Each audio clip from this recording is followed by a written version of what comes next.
Hello, hello, what's up this morning, everyone? Welcome, welcome, welcome. Fine Tuesday to ya all. Good to see ya, good to see ya, good to see ya.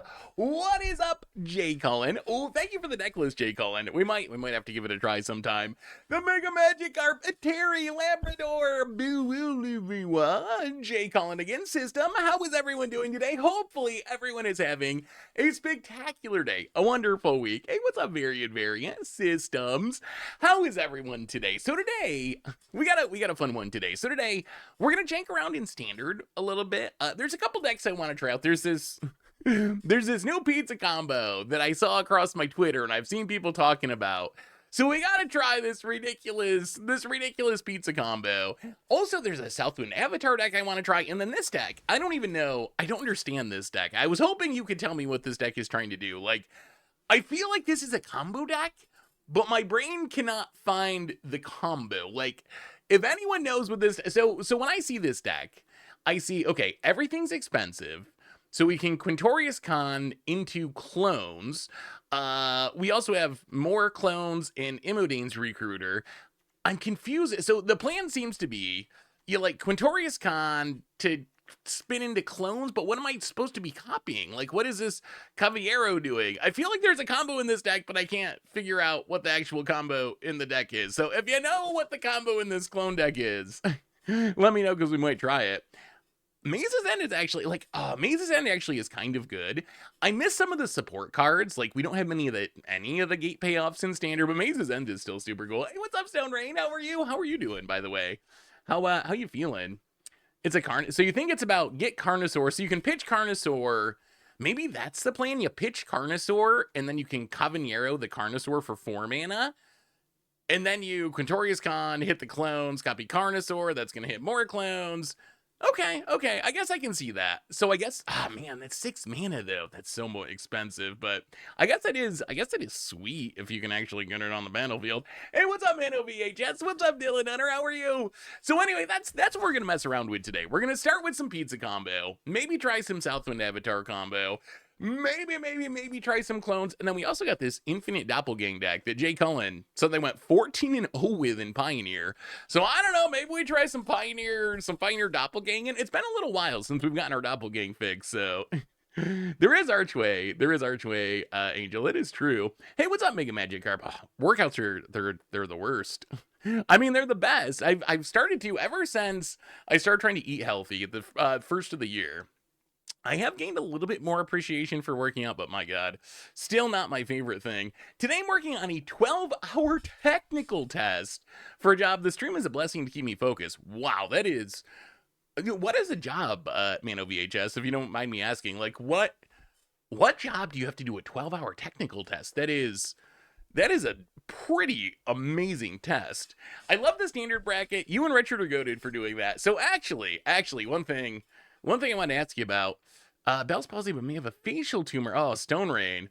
Oh, well, you were definitely in my thoughts. Do you ever find out how Philly eats healthy when he makes pizza for every meal? Pizza and ice cream every day. That is Phil's diet. I guess he makes the healthy version of ice cream and pizza. I don't know what that means, but have you thought about doing teaching arena Zoomers about Grizzlebrand? Ooh, that could actually be kind of fun. I haven't really thought about it much, but I like the idea. I was putting Goldfish gameplay while I do my cardio. Makes the time go by fast. Well, I'm glad we can help with the cardio. Lost 10 pounds due to nerves. Okay, that's... I mean, that's not why you want to be losing weight, but hey, any benefit is a good thing. I used to be in the Navy ROTC. I used to be really in shape.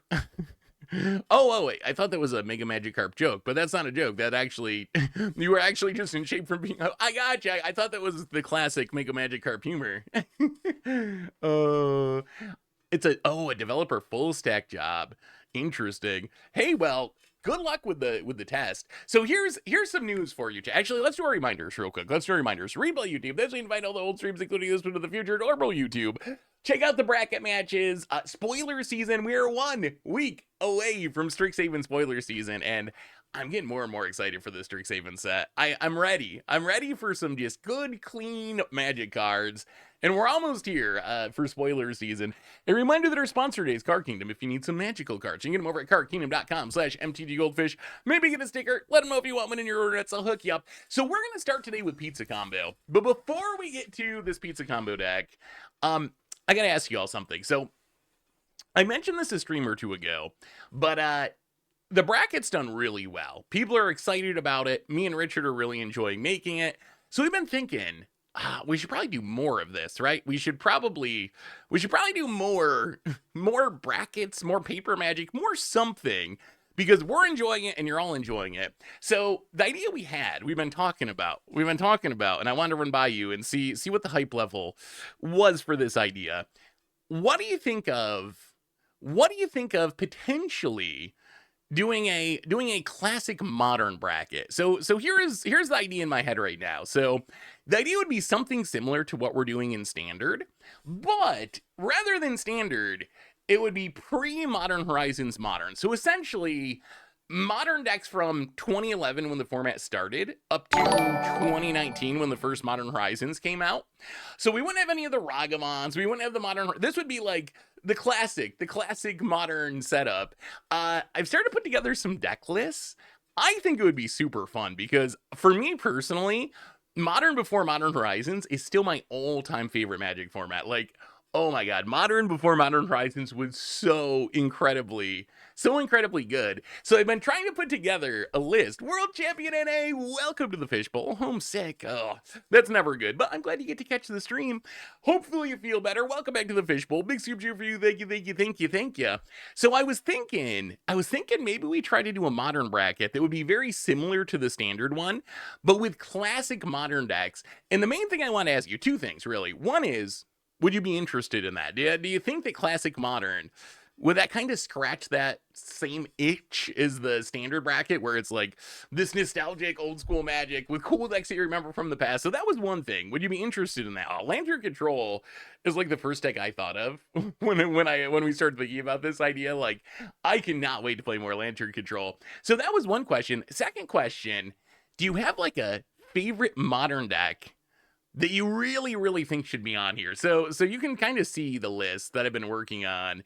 Is there anything that you think, when you think classic modern, what is the first deck that comes to your mind? I know it's Splinter Twin, if it's something super obvious, Splinter Twin, Affinity, Eldrazi Winner, I'm probably already gonna have those on the list, but I know there's so many. Ooh, Only Mine, I don't think that was ever in modern, was it? So where I'm at right now, and this is still very much in flux, I have about 40 decks that I think are definitely qualify. So if we do 64 decks again, there's plenty of room to squeeze in some more archetypes. The other thing I've been wondering about is having two versions of the same archetype gonna be worth it? Like, some of the decks, like, I think an easy example of this is Death Shadow. Like, when Death Shadow became a thing, the first builds were like these 4 or 5 color Death Shadow Zoo decks, and then eventually over the years it developed into straight up Grixis Death Shadow. So they're both Death Shadow decks, they're both about making your Death Shadow big, but their game plans are actually very different as far as like the support cards and how they're going about it.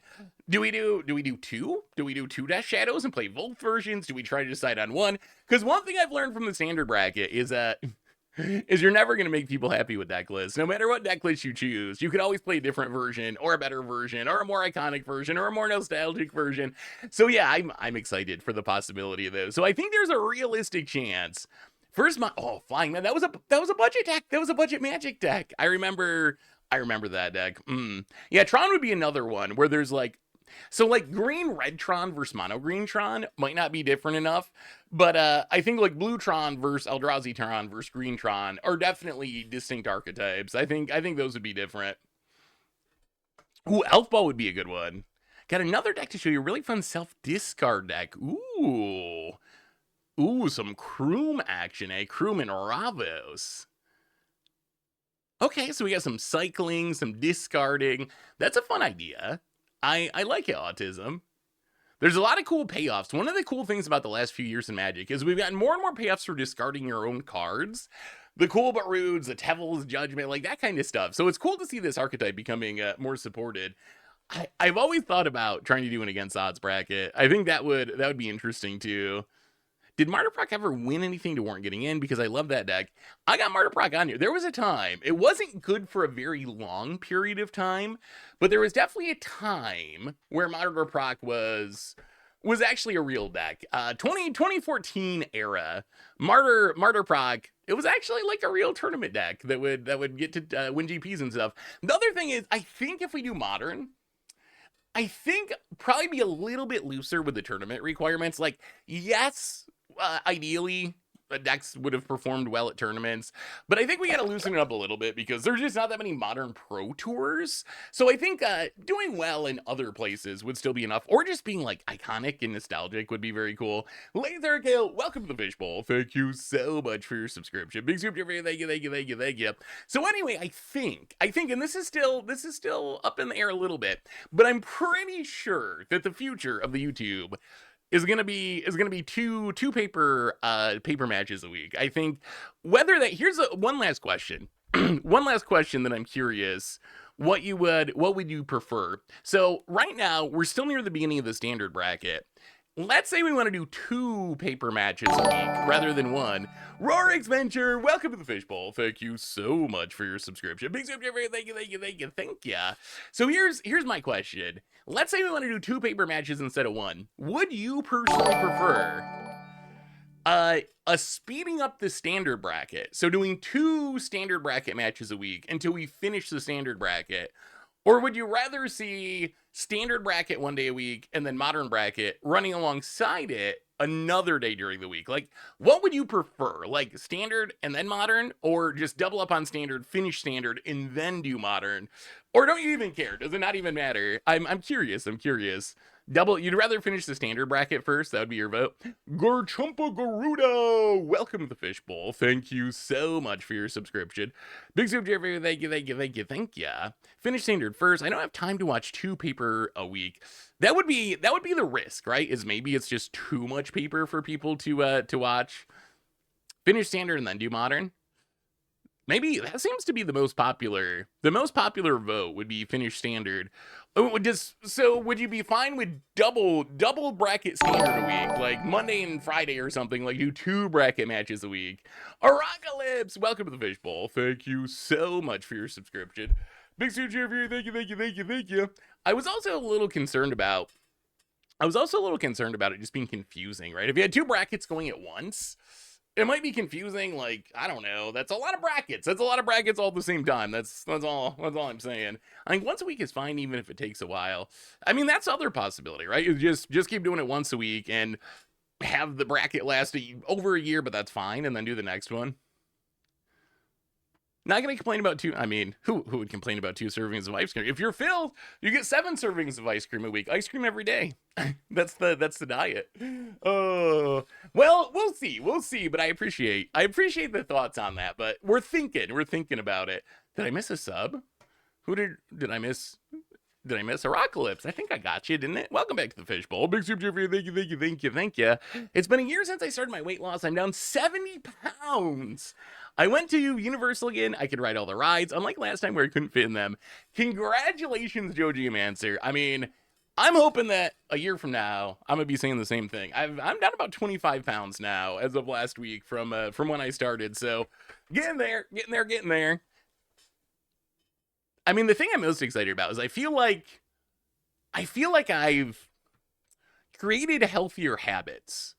Because, like, losing weight's one thing, right? Like, losing weight, going on a diet, losing weight, that's, in theory, anyone can do that. But then, a lot of times you'll gain the weight back.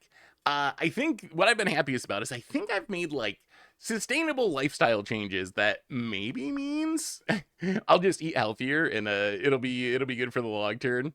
So, yeah, 60-card paper matches do scratch an itch, don't they? Good morning from New York, Laser Kilts. So one other thing before we talk about this pizza deck, we have some Strixhaven spoilers and leaks. So there's nothing crazy here, nothing too crazy. But if you're avoiding leaks, you can avert your eyes. But I was gonna pull them up for a minute. These came out yesterday.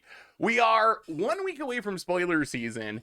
Not exactly sure where these came from, but we got a bunch of lower rarity cards from Strixhaven, and it's got me very excited for the set. If we look at this, almost all the cards we've seen are multicolor. I wonder if this is going to be a straight up multicolor set. Like, that's the first thing I noticed is literally, other than the colorless cards, everything is multicolor. So maybe this is a straight up multicolor set. So I thought that was notable. Grandeur is making a return. We have a Grandeur card. If you don't remember that, have you seen the legend? Wait, this thing, the Grandeur legend, or like Lorehold? I know you mainly do gameplay during streams, but I thought of a fun idea. Whereas Spira send you a card from other games, you evaluate if it's good or not, and if it would work. Oh, that actually sounds super fun. That actually sounds incredibly fun. I actually want to do that now. That is a great idea, Crooked EDH.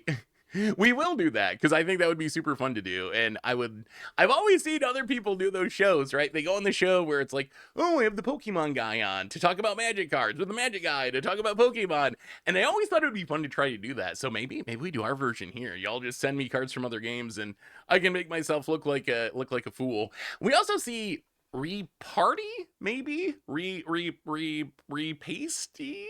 whatever this mechanic is. It seems to be another crime style mechanic where essentially whenever you target a creature with a instant or sorcery, you get some sort of benefit. So that's kind of interesting. And then there was one other, this, we don't know what this means yet. This 4-drop, it says whenever this creature enters, choose up to 1, target creature becomes prepared. Only creatures with prepare spells, with prepare something, can be prepared, or target creature becomes unprepared. I'm curious what that is. I'm curious what prepared is going to be. It reminds me of Murders at Karlov Manor with the suspect thing. Oh, that mechanic. Very forgettable mechanic. It reminds me of that. But at this point, we have no idea. But we're going to find out on next Tuesday.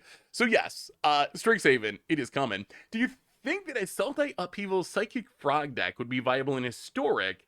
If so, how would you build it? So, it's actually a very interesting question. When I look at old Psychotog decks with Psychotog and Upheaval, they were basically just control decks, right? It was... MKM was not a great set. That's... No, I would definitely agree with that. Send me a card. Send me a card, Crooked EDH. Look at the legendary rare Luke Skywalker. Luke Skywalker, Spark of Rebellion. Okay, let's see if I can find this card. I imagine it's this. Luke Skywalker, Spark of Rebellion. Okay, Luke Skywalker. So what I don't know, I don't really know this game. I know a very, very tiny bit, but so I see a 7 maybe mana or 9 maybe mana. I assume that's like Magic and that's a resource system. 6/7. It's a Jedi Rebel. It has Restore 3. Give an enemy unit -3/-3 for this phase. If a friendly unit was defeated this phase, give an enemy unit -6/-6 for this phase as well. So, okay, here's the problem with evaluating this card. The effect seems like something that's probably fairly powerful. It's like I see a Flame Tongue Kavu style effect. I don't know what Restore means, so I'm not sure what that does. But when I see a creature that comes down and gives something -3/-3, or maybe -6/-6, to me that looks like the kind of card... 6/7.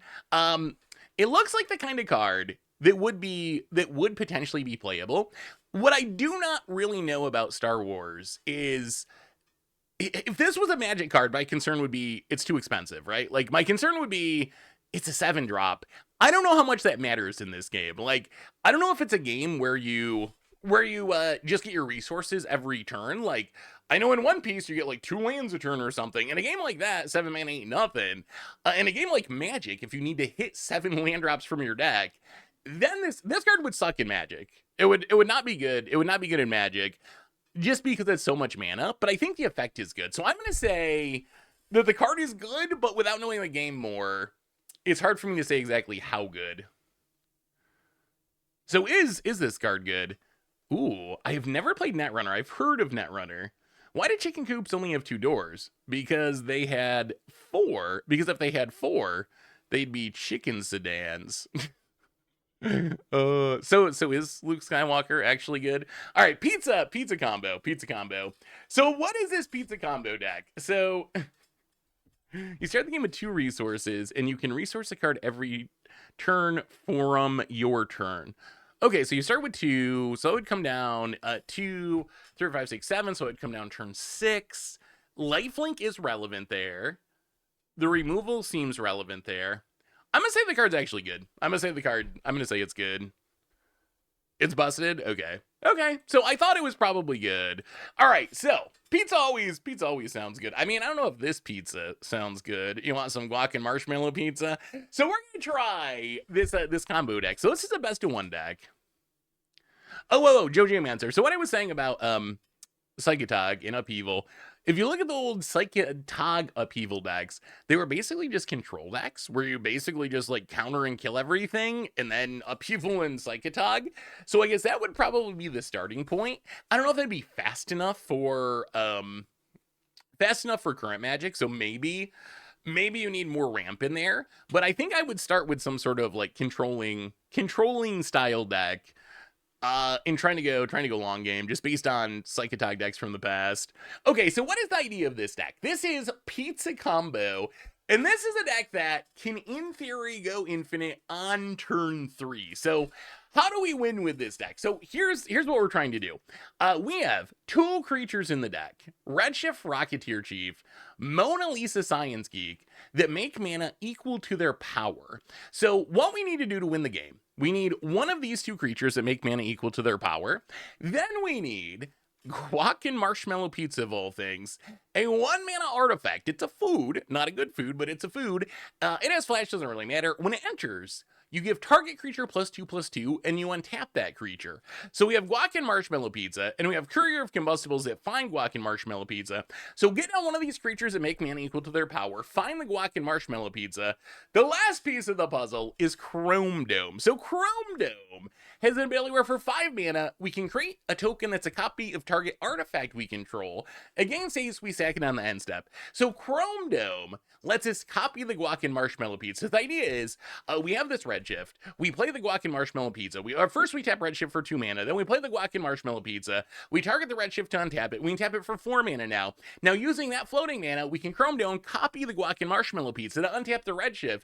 Now it's going to be 6 power, so it taps for 6. Guac and marshmallow pizza being copied only costs 5, so now we're gaining a mana. So now we're making infinite mana. So we copy the guac and marshmallow pizza again. We untap the Redshift or the Mona Lisa. We pump it. We do it again. Eventually we make infinite mana, and then we win the game by making our creatures infinitely huge, or we can find a surveillance cam and tap down all of our opponent's creatures and win the game that way. There's also Agatha's Soul Cauldron. In case we happen to lose a combo piece, we can turn something else into a Mona Lisa or into a Redshift. We also have Agatha the Vile Cauldron, which can let us win the game by trampling up our team, getting in a ton of damage. It is some jank, so let's see if this can work. I will say we're gonna play best of 1 with this one because I don't think the combo will work very well in best of 3. I think in best of 1, where our opponents don't know what's going on, I think we might be able to steal some wins. But I do not imagine winning sideboarded games with this deck, basically ever. So I think it's mostly a best of 1 deck, but oh, what's the card you want me to check, Mega Magikarp? Send me. We can do this. I'll check out cards as we go along. Hey, give me another card. Teaching Arena Zoomers about pizza.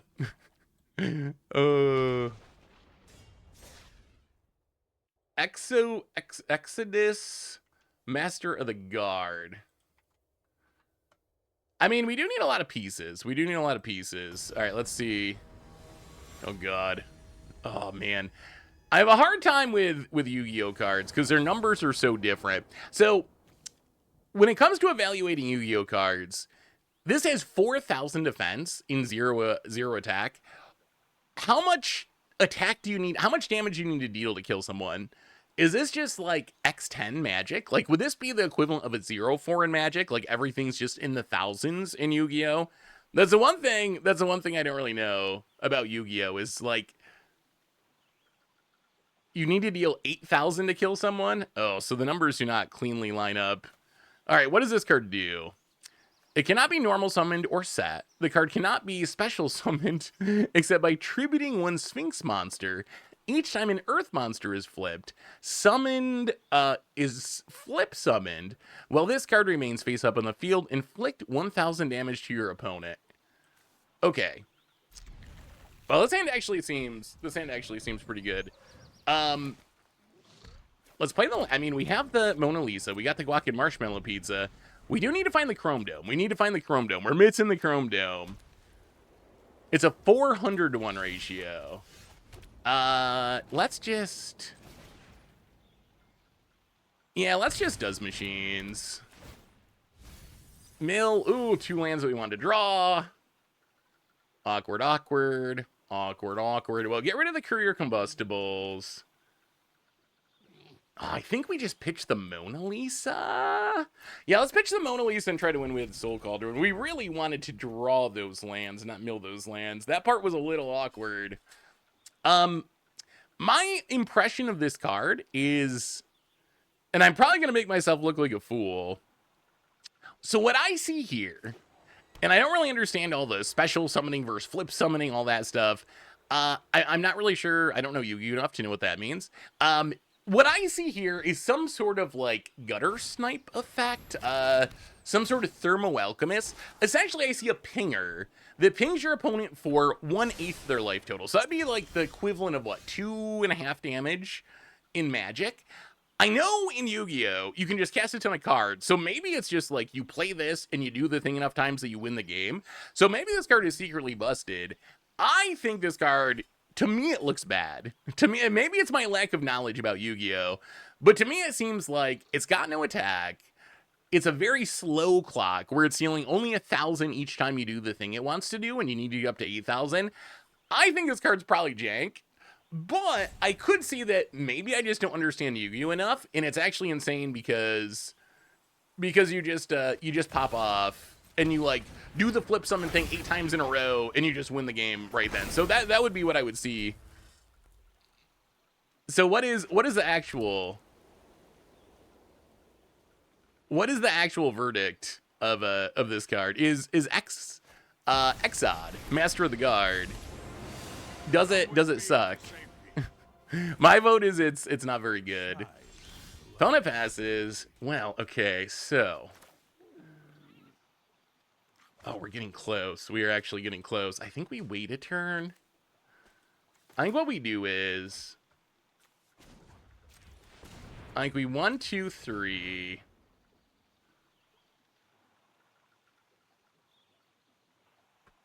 Actually, no. I don't think we wait a turn. Can we win right now? Wait, can we win right here? Wait, if we win from here. So we play against the Soul Cauldron. We exile the Mona Lisa. We turn the Badger Mole Cub into a Mona Lisa, so now it taps for 3. So we tap Badger Mole Cub to make 3 4 green mana. We cast a Formidable Speaker. We discard the Soul Cauldron. We get the Chrome Dome. Wait, I think we just win. My God, is this deck busted? Is this deck busted? Now we walk in Marshmallow Pizza. We untap the Badger Mole. We tap it. We make some mana. We play a Chrome Dome. We play the Guac and Marshmallow Pizza. We untap the Badger Mole, and now it be party time. It be party time. We tap this, Chrome Dome, Guac and Marshmallow Pizza. Untap that Badger Mole Cup. Do it again. Tap the Badger Mole Cup. Make green. Copy the Guac and Marshmallow Pizza. Opponent GG's. And this was with 2 lands. 2 lands. Oh my God. I don't actually think we literally win the game here, though, do we? I don't think we literally win the game because our opponent has 2 blockers. So we can gain infinite life. We can gain infinite life, but we don't actually win. That is awkward. So how can we?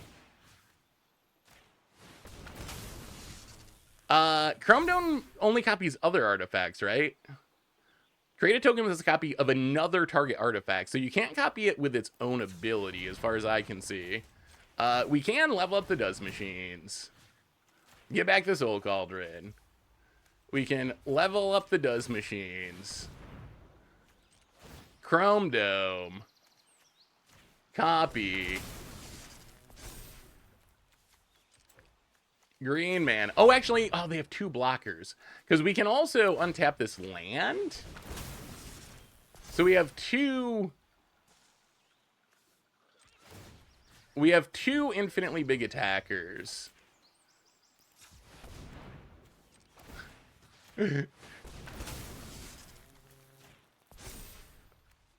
Oh, yeah, that's how we're going to have to do it. Oh, that's going to be so many clicks. Okay, so what we need to do... Alright, we need to do this. This is going to be the hard mode. So, Badger... Let's just use our mana here. Do a little pumping. We're going to have to do it during combat. Autism game for gaming is right. So, use our mana. Okay, what we need to do... We need to go to combat with the Dust Machines. Turn an artifact into a creature. We should have a... Does this give haste? It does not give haste. Wait. Do we even have a non-summoning sick? Oh, I think that still doesn't work, does it? Because we don't have a non-summoning sick artifact? So I think we might actually still be short. Because I think all of our artifacts are summoning sick. So play the Llanowar. Go to combat. I think they're both summoning sick. Yeah, they're summoning sick. Alright, well, attack ya. Attack ya. I mean, we're still gonna win.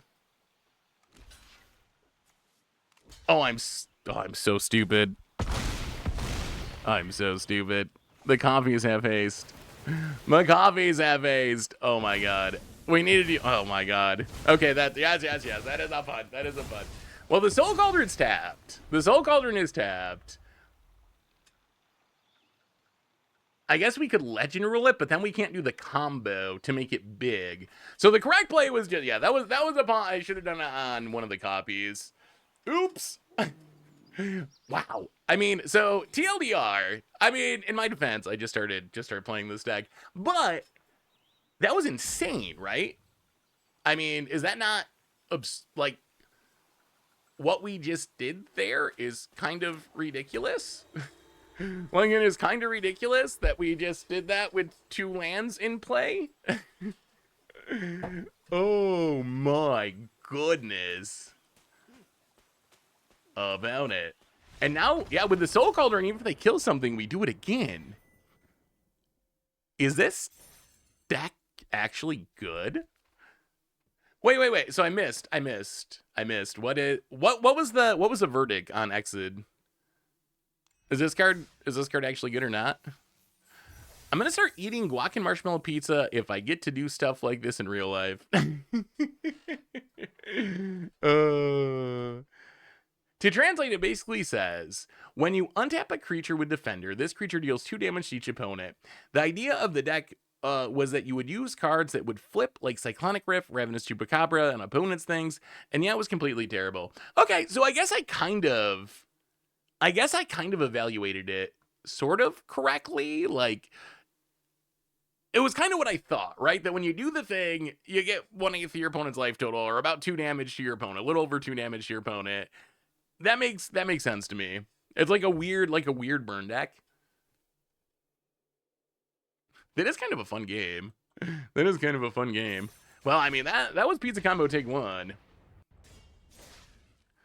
What is the pizza you would want to eat the least? From TMNT. What about Sure Gamble from Netrunner? Sure Gamble from Netrunner. All right, that'll be the next one. Well, this game's gonna go quick, and then I'll pull it up after this game. This hand, we gotta find the guac and marshmallow pizza, but we have the Mona Lisa, we got the Chrome Dome, so all we really need is to live a little bit and find the guac and marshmallow pizza. Let's just play a does machines. Do a little digging, do a little milling. Discard a Chrome Dome and discard a... Yeah, we're gonna pitch both Chrome Domes and we're just gonna get them back anyway. About it. Alright, sure Gamble will be the next card I look at. Hey, what's up, Thornblood? Oh, I usually post something on Twitter, but sometimes I forget, Thornblood. I'll try to remember to do that in the future. Found it. Garland. Oh my god, that's guac and marshmallow pizza. Okay. Okay. So, let's play as Stomping Grounds. Oh, there's no way we just run it out and win, right? There's no way. All right, lads. Let's play a Badger Mole Cup. Turn on the Multiversal Passage. Level up the Does Machines. Get back the 2 Chrome Domes. So we do need this non-summoning sick Mona Lisa. So we are going to need it to live for a turn. The good news is we have these Badger Mole Cubs, which probably just look scarier than Mona Lisa. So maybe the Badger Moles eat... All right, there's one removal spell. Pound it. I'm going to kill the Badger Mole. Going to mill a land. Anchovy... I would rather eat guac and marshmallow pizza than anchovy pizza. Not even kidding. Oh, missing lands. So... Well, 1, 2... Badger Mole Cub.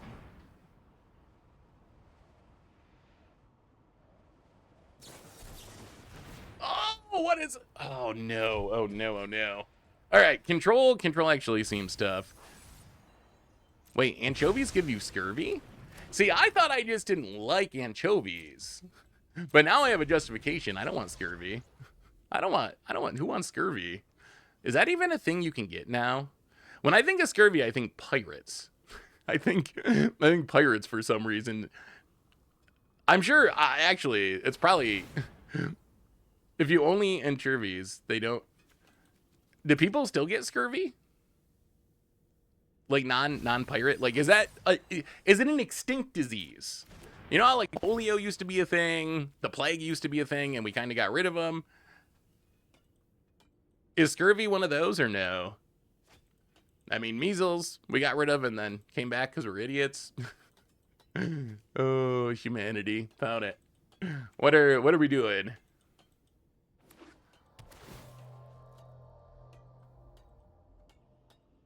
Death Pit Offering, alright. What is this deck? Alright, opponent gonna exile some things. And passes. We draw a land. So we will play this Redshift. Play a Breeding Pool. Yeah, we're going to run it out. We're going to make him have it. Run out the Chrome Dome. All right, opponent. Show us that removal. Show us that removal or prepare to meet your demise. This time we have 2 Chrome Domes, so we can definitely just copy a Chrome Dome and make infinite Chrome Domes.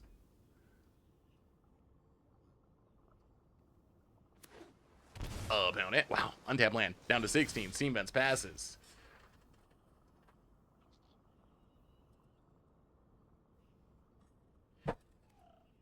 So we can do this whole combo at the end of our opponent's turn, right?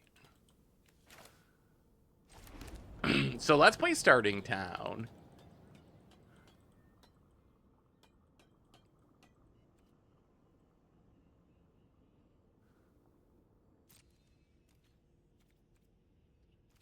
And we'll just pass the turn.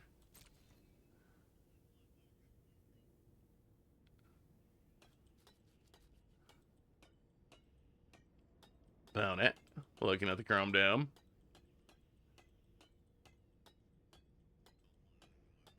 If they have Burst Lightning, we can play around it with the Guac and Marshmallow Pizza. So opponent's going to try to Burst Lightning the Redshift.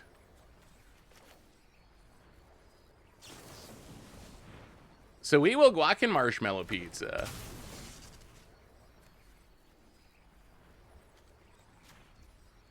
Pump the Redshift.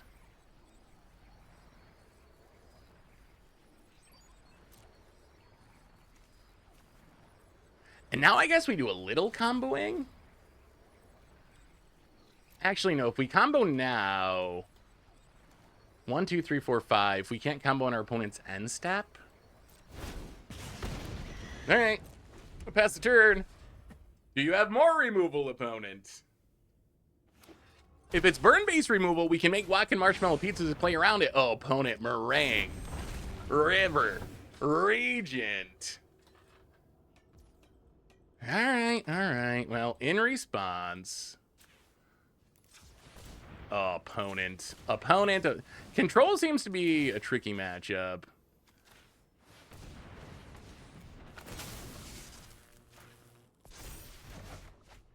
We can pump that. We untap. Opponent gonna get in and hit us. Yeah, I think we're not gonna live long enough.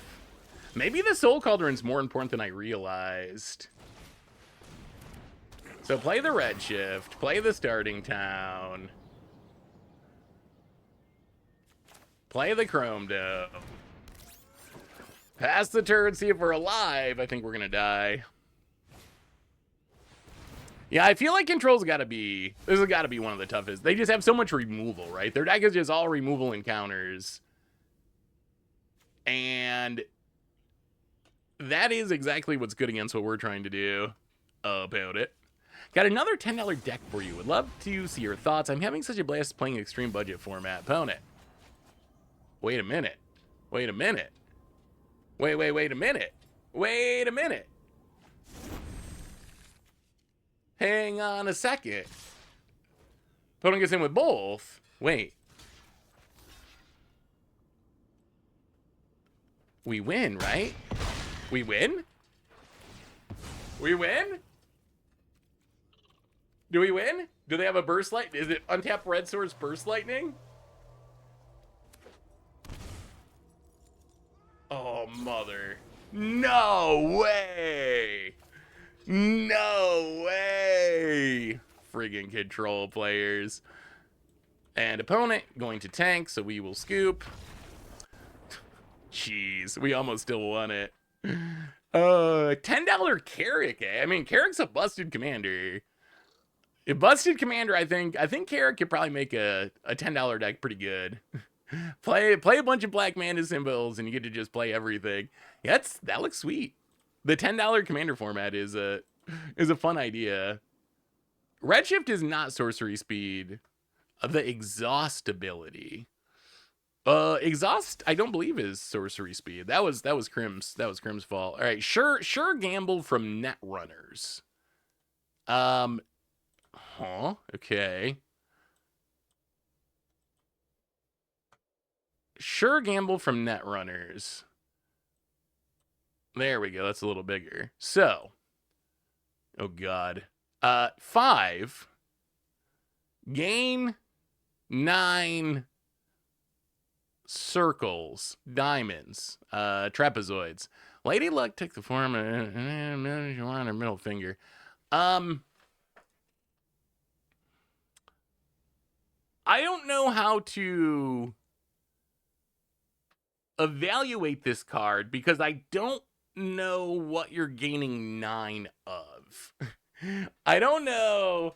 I mean, if this is the equivalent of gain 9 mana, then the card has to be insane, right? Like if this is Netrunner's version of like a seething song, some sort of ritual effect, then this card's, I mean, I assume it's got to be busted. Like a card in Magic that was spend 9 mana to make, or spend 5 mana to make 9 mana would be, I think, Legacy playable potential. Like it would be very, very, very good. It would be incredibly, incredibly strong. Is that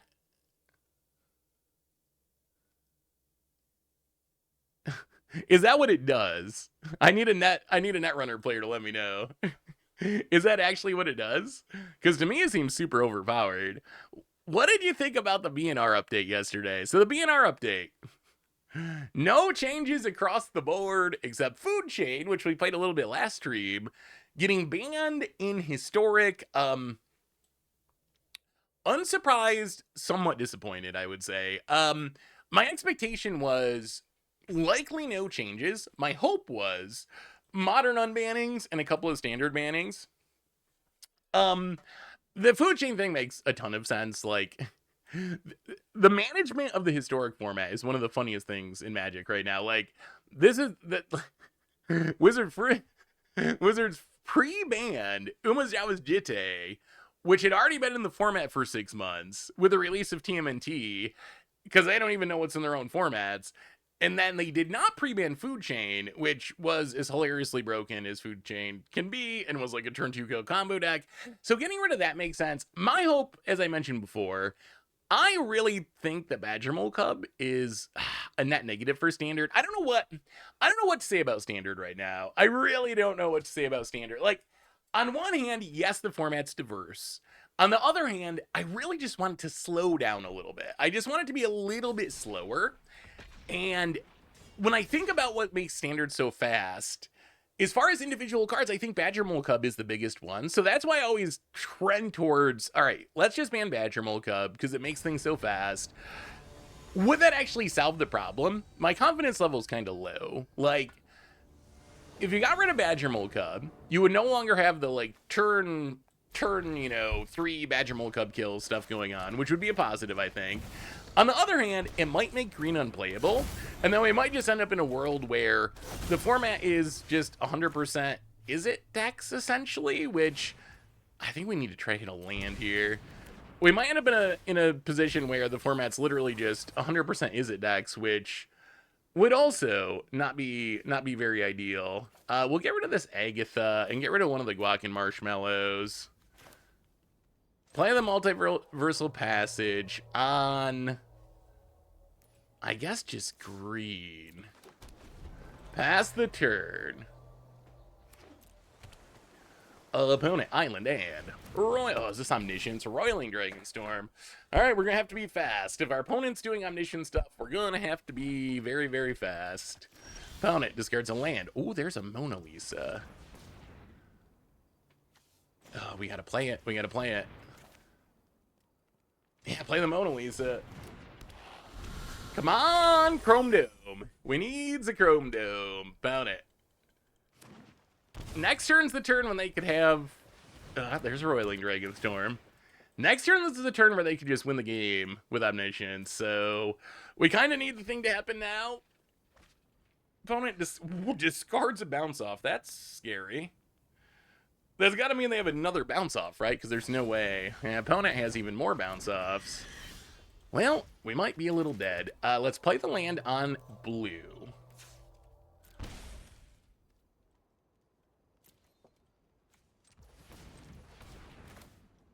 Play a bad. I mean, they can just play. They can just play Omniscience and win. Here's the problem. Like, if they have Kona Omniscience, it's just game. We don't really interact with it, so if that's what they got, that's what they got. Bonnet, land untapped. Kona. Alright, show us the Omniscience and we'll scoop it up. Bonnet, Kona, Omniscience, and we'll scoop it up. Is there any modern content coming up? It's been a while since you played the format. When is the Planeswalker series coming back? Ooh.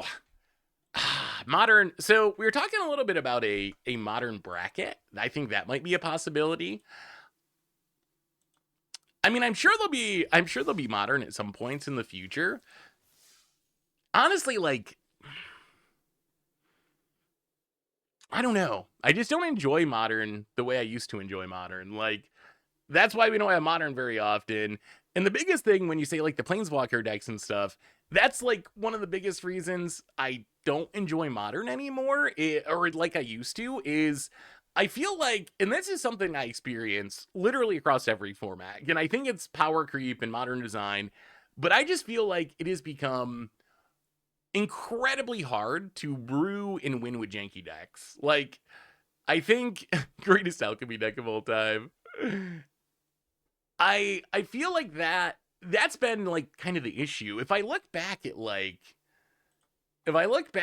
old against the odds decks, like the first against the odds decks when we played modern, that was a format we played the most, right? Like if you look at against the odds, we played modern so often, and sometimes just for fun.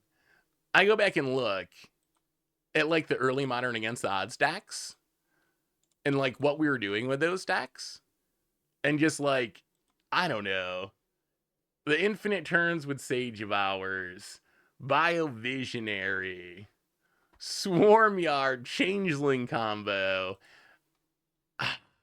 I feel like a lot of the cool stuff we used to do, I feel like if you tried to play it today, you wouldn't win a game with it. Like maybe you win a game when your opponent gets mana screwed or something, like that happened on occasion. But I feel like Moderns has just become so Modern Horizons-y and so powerful that I think it's way harder to do that. So I don't really know. I don't really know what to do, honestly, about Modern. Have you considered bringing Planeswalker Tribal? I mean, we have done some Planeswalker Tribals in other formats. The other thing with Planeswalker Tribal in specific, the other thing that happened with Planeswalker Tribal is the game just kind of changed. When we started doing Planeswalker Tribal, we were getting so many Planeswalkers. They were like the focus of Magic, right? And there were just so many Planeswalkers. So we were always getting new ones. We get tons of versions of them. But now the game has kind of shifted towards legendary creatures. So now we get what? Like 2 Planeswalkers a set, and a decent chunk of the time they're new ones. So there just hasn't been as many Planeswalker tribal decks as there used to be, because there's not as many Planeswalkers as there used to be. And then plus you have half of the sets, or more in some cases, being... we do need the guac and marshmallow pizza. I guess we can get rid of a does machines. Yeah, let's do it like that. And then half the sets are UB and you don't get any Planeswalkers. So I think Planeswalker Tribal in specific, in some ways, suffers even more just because... how do we do this? So I think we just Stomping Grounds untapped, Formidable Speaker, pitch a Formidable Speaker,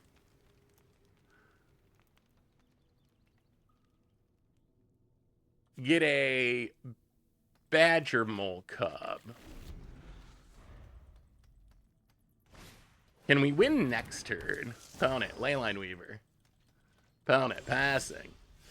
We draw land, but it's a little tapped, so okay. One, I don't know if we can quite win this turn.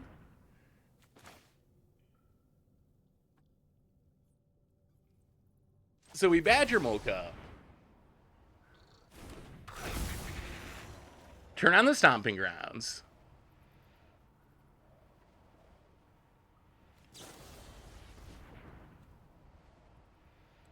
Opponent's gonna bounce the Badger Mocha.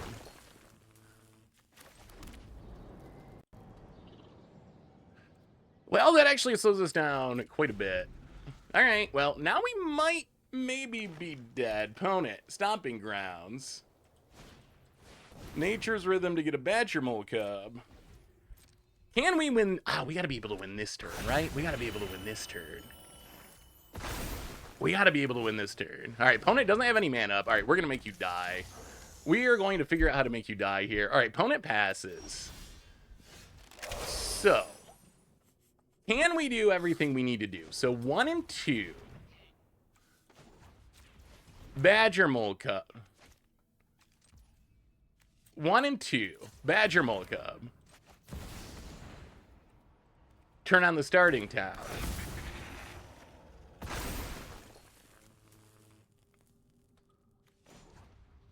I don't know if we're going to have enough or not. So 1 and 2. Agatha Soul Cauldron. Eat the Mona Lisa. Put the counter on Formidable Speaker, so now it taps for 3.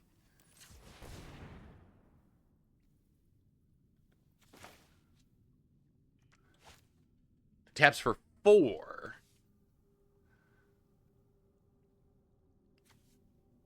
So, Courier of Combustibles. Get the guac and marshmallow pizza. Tap it for 4. Guac and marshmallow pizza. Untap it. Tap it for 7. Chrome. Wow. Chrome Dome. Chrome Dome. Copy the guac and marshmallow pizza. Untap the formidable speaker. Tap it for. Now, I think we got it, right? We should have it. But can we actually make our opponent die is the question. Do we have an Agatha? We do not. We have a Chrome Dome in the graveyard. Can we level? We haven't leveled that up yet. Okay. So we should be good. So we untap that. Tap it for green. So we should be good. We should be good. We should be good. Because what we can do is we can level up the... I will show you. So we tap this for blue. So we can level up the Does machines. To get back Chrome Dome Soul Cauldron. Play the Chrome Dome. And now we can start copying the Chrome Domes to make infinite hasty Chrome Domes. Mona Lisa make greed. Chrome Dome. I say we copy a Chrome Dome. Chrome Dome. I say we copy a Chrome Dome. And then Chrome Dome. Let's copy this guac and marshmallow pizza, untap it. And opponent tried to do Badger Mold Cub stuff, but it turns out they are no match for the pizza power.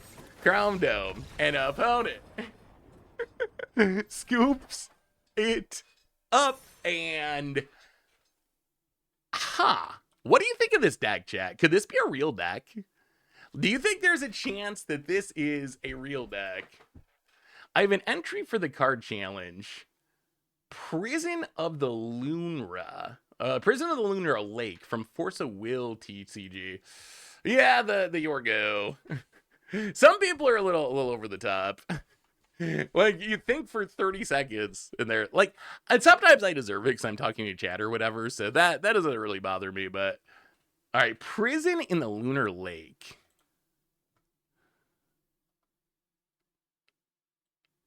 Oh, we can't get a bigger version of that. Okay, Prison in the Lunar Lake. So it's 2. It says trigger whenever your opponent plays an automatic ability of a resonator they control that was put onto the field from a non-field zone this turn. Well, you control a water magic stone. Cancel that ability and destroy the resonator. Okay. It just keeps going. Whenever your opponent plays an automatic ability of a resonator they control that was put on the field from a non-field zone this turn, while you control a water magic stone, cancel that ability and destroy the resonator. So, quick question. Is a water magic stone equivalent to like an island in Magic? Yeah, the words are actually kind of over the top. It seems like a current Magic card a little bit. So here's my, so that's essentially like a mana source. Second question that I kind of need to know to be able to evaluate this. What is a resonator? Is a resonator like a specific creature or permanent type? So I would say that the effect on this could be useful, right? Like there could be uses to this. Resonator is just a creature? Oh. So when your opponent plays an automatic ability, so essentially a triggered ability of a resonator, a creature that they control, that was put onto the field from a non-field zone this turn. So if you played it this turn or reanimated it this turn, while you control a water magic stone, cancel that ability and destroy the resonator. So what I see is counter the triggered ability of a creature that entered the battlefield this turn and blow up the creature that it came from for 2 mana. That seems like a good card to me. I don't know. That seems like a card that could be useful. I mean, I don't know how many triggered abilities there are or automatic abilities there are on creatures in Force of Will, But assuming if it was in Magic, I think this card would have uses in Magic. Like if this is just 2 mana, kill a creature, counter its ability, that's like a Thassa's Tidebinder or something style effect. I think that card would actually be very good. The Netrunner, is it any good? It's very good? Okay. Does it do basically what I was thinking it does? Like, is that how it works? You just essentially stifle the creature's triggered ability and destroy the creature? Oh, 3. Wait, how's it? Oh, is this 2 and a blue mana? Is that what it's saying? Ah, just like Magic. Okay, so 2 of anything and then a blue. Yeah, I can see that being a real card. The Netrunner card is a strong. Pay 5 credits to make 9 is strong. Pay 5 credits to make 9 credits, and credits roll over. Credits are not temporary, and you also start the what? Wait. That Netrunner card autism, does that mean that on turn 1, if you start with 5 credits, turn 1 you can just be like, play that, I'm up to 9 mana, play some ridiculous bomb, GG? Like, is that how the card works? Seeing the early spoilers for Strixhaven make me a little sad, because I don't think Magecraft is coming back. I don't think it is either. I think it seems like this Strixhaven is going to call back to old Strixhaven, but I don't think we're going to have Learn. I would be absolutely shocked if Learn was in the set. So I don't think we'll have Learn. I don't think we'll have Magecraft back. I think maybe that's fine, though. Like, I don't know. It's always a tough balancing act. Some sets I really like when they just bring back the old mechanics and do it exactly the same, and it's just more cards. But it kind of depends on how much I like the set and the mechanics. Other times I'm actually like kind of okay with, you know, a new take on the archetypes. Because it seems like, from what I've seen from the early spoilers and leaks, it seems like the schools or the color combinations are still kind of about the same thing. Like, Lorehold's about things going in and out of the graveyard. Golgari is about gaining life. So it keeps kind of the broad themes, it seems like, even if it's not going to be the exact same mechanics. So how is Planner Standard, Labrador? And also, where have you been playing Planner Standard?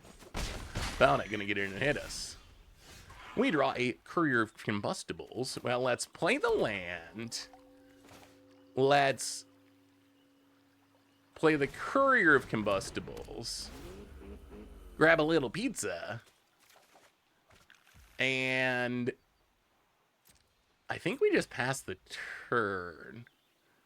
We can pass the turn. We can Surveillance Cam something. Your website's very reliable. Thank you, well, Fat Boy. I'm glad it's helpful. All right, Bounty. Starfield Shepherd, gonna do the shenanigans. I do like this mono white deck. This is really one of the more fun mono white decks I've ever played. So the other big thing about Prison was that as a chant standby, you could play it face down for 2, and then later, on a later turn, play it for free if the trigger was met. Basically 4 Talbot for free when casting. Oh, that's actually kind of wild. That's actually kind of wild. That is like super strong. Found it. It's even better than I thought. Hey, what's up, the Pale Dinosaur? How are you? Do I play with viewers? We do. We do viewer battle streams about once per set. So we don't play every stream with viewers, but we do viewer battle streams specifically for playing with viewers pretty often. I don't think we can win. We need to draw a land to win this turn. I think. No, wait. Can we tap, untap? Actually, I think we might win this turn. Okay, so do we actually just, is this deck that busted? So we tapped this. Tad green mana. We play a Chrome Dome.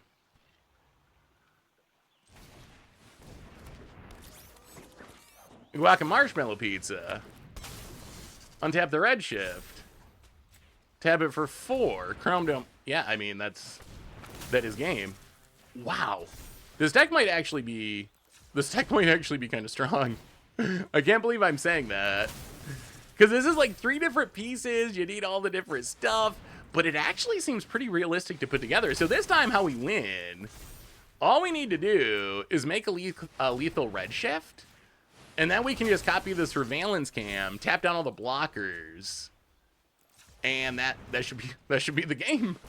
This deck wins on turn 3 a shocking percentage of the time. Man, could you imagine if this deck was real in Standard? Would you be thrilled or disgusted? Is this deck tasty or not exactly? All right, so now we can copy a Surveillance Cam, tap you down, and then copy a Surveillance Cam, tap you down, copy a Surveillance Cam, tap you down, copy one more guac and marshmallow pizza for the red shift, go to combat, and make you die. Oh, I mean, that's my biggest criticism of Standard. It's not that Standard's bad. I just want it to be a little slower, just a little slower. That is the biggest issue. Standard does need a slowdown, but it's hard to do out making new cards seem weaker than the predecessors. Yeah, that was very impressive. I think that's why I always go back to the 3-year Standard change. Well, Fat Boy, next time we do a Viewer Battle stream, we'll have to get in a game for sure. I'd love to battle you. Yeah, I wonder, I mean, maybe the thing with combo decks like this is I feel like they tend to do well when people don't know about them. But then I imagine once people understand that this combo is a thing, I will also say a ridiculously huge number of people play TMNT avatars. I feel like, honestly, I've seen more TMNT avatars than I saw Final Fantasy or Avatar. Like, it's kind of hilarious how many people play TMNT avatars. So Secret of Strixhaven spoilers. We got like one random early one that is official in Bogwater Lumaret. But the official start of spoiler season should be next Tuesday. So next week's stream, we will stream and then we will watch the spoiler stream together. So yeah, I don't think it's been officially announced, but my assumption is the next Tuesday will be the start of spoiler season.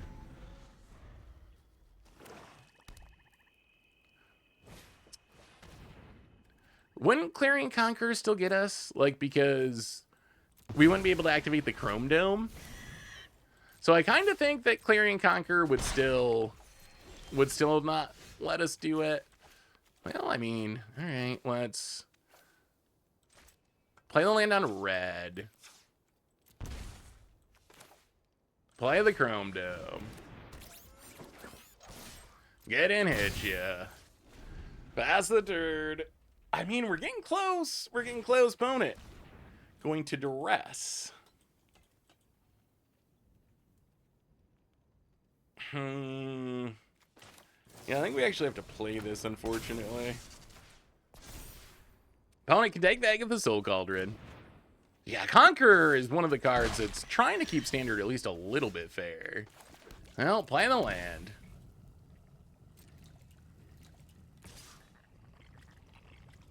Get in, hit ya.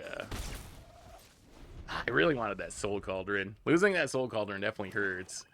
Opponent gonna play land. Opponent combat. I mean, at least all their discard isn't doing anything anymore. Gets in with the bat. Hits us to 13. Well, end of turn. Copy the guac and marshmallow pizza. Untap something.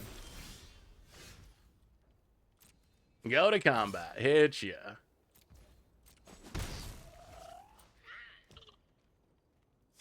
And yeah, let's just play the tap land past the turn. Oh, we're one piece short. We're one piece short. I'm building a 5-color DoorDash deck that's about tutoring up Courier of Combustibles to grab different foods. Should I include this combo? I would say yes. I would say yes. I actually think that deterministic combos that are not like super fast, I think adding them to commander decks is actually often a positive because you actually get to choose whether you play the combo or not, right? Like, all right, opponent's gonna know where to run, kill the Chrome Dome. And now we are super, ha ha ha. Joke's on you, opponent. Look what we drew. It's even more Chrome Domes. This game is going at a very slow pace.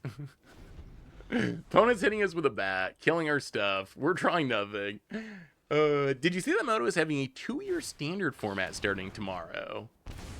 Ooh. Gonna be like rotation happened upon Edge of Eternity's release. I wonder what that means. I wonder if that means that standard is not doing especially well. I think we just hold on to this land and see if we get them to spend their turn flashing back Ruthless Negotiations. Painful Quandary. All right. Opponent going to hit us. Actually, we don't want to do this yet. Sure. We get batted. End of turn. Copy the pizza. Untap a thing. Ooh, we draw a Soul Cauldron. Okay. Well, let's play the Soul Cauldron. Discard the land.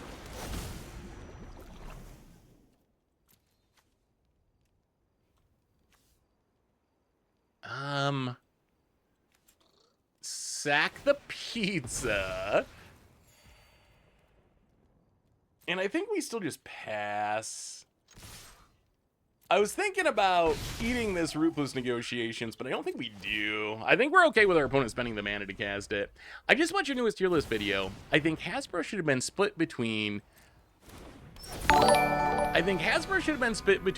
buying WotC, current Hasbro using WotC to cover 80% of the profits. Oh, yeah, maybe that didn't get explained well enough. My actual thinking is this. If I can expound on that a little bit, I think that Hasbro buying Wizards was actually a positive for Magic back in 1999, but I also think that the way Hasbro is running Wizards now is the opposite. Man, I wish we could discard this.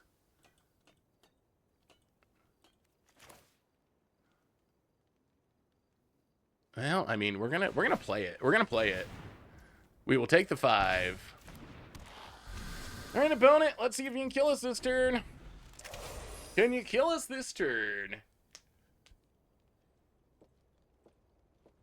Then get in, then gain life. Opponent. Yeah, gonna draw a card. Hits us. We will take it. Down to 6. Well, let's see how much removal they got. Opponent's going to feed the Swarm to kill the Mona Lisa. I mean, that's actually fine, because we have the Soul Cauldron. And they banned its talent. Oh, opponent, they're going to die. They're going to die. Yeah, nothing to discard, and level that up so you can draw the card. Okay, we will, Egg of the Soul Cauldron, eat this Mona Lisa, put a counter on the Chrome Dome, and then, oh man, we're so close to comboing right now.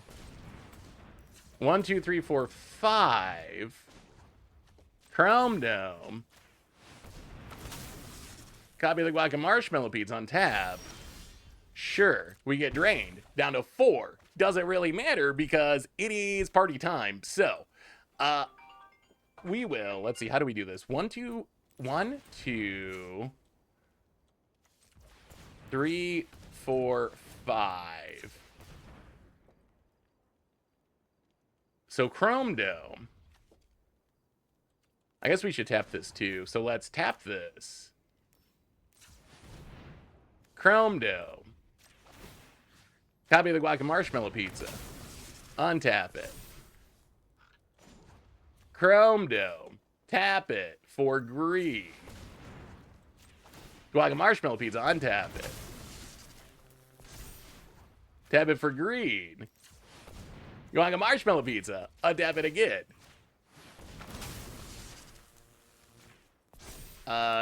We will play the Surveillance Cam. Oh god. Okay, so we do need to gain a little life here. Tap and untap. All right, we got to combo a little more first. I forgot about this Painful Quandary. We do need to not die to the Painful Quandary. So in response, we will make a little guac. You know what the solution to this Painful Quandary is? It is some guac and marshmallow pizza. We just need to eat a little food. So let's eat a little food. Eat a little food. Eat a little food. All right. So we do not die to the painful quandary. Surveillance cam. Tap down that deep cover vat. And now we go back to doing the thing, which is copy guac marshmallow pizza. Opponent's at 18. All right, Chrome Dome up to 14 power. Tap it for mana. Untap it. 16 power. We're just gonna go to 18 and attack. I don't think our opponent can actually stop this. We might as well also untap the Llanowar. Yeah, I mean, combat hit ya. Woo! It actually works shockingly well.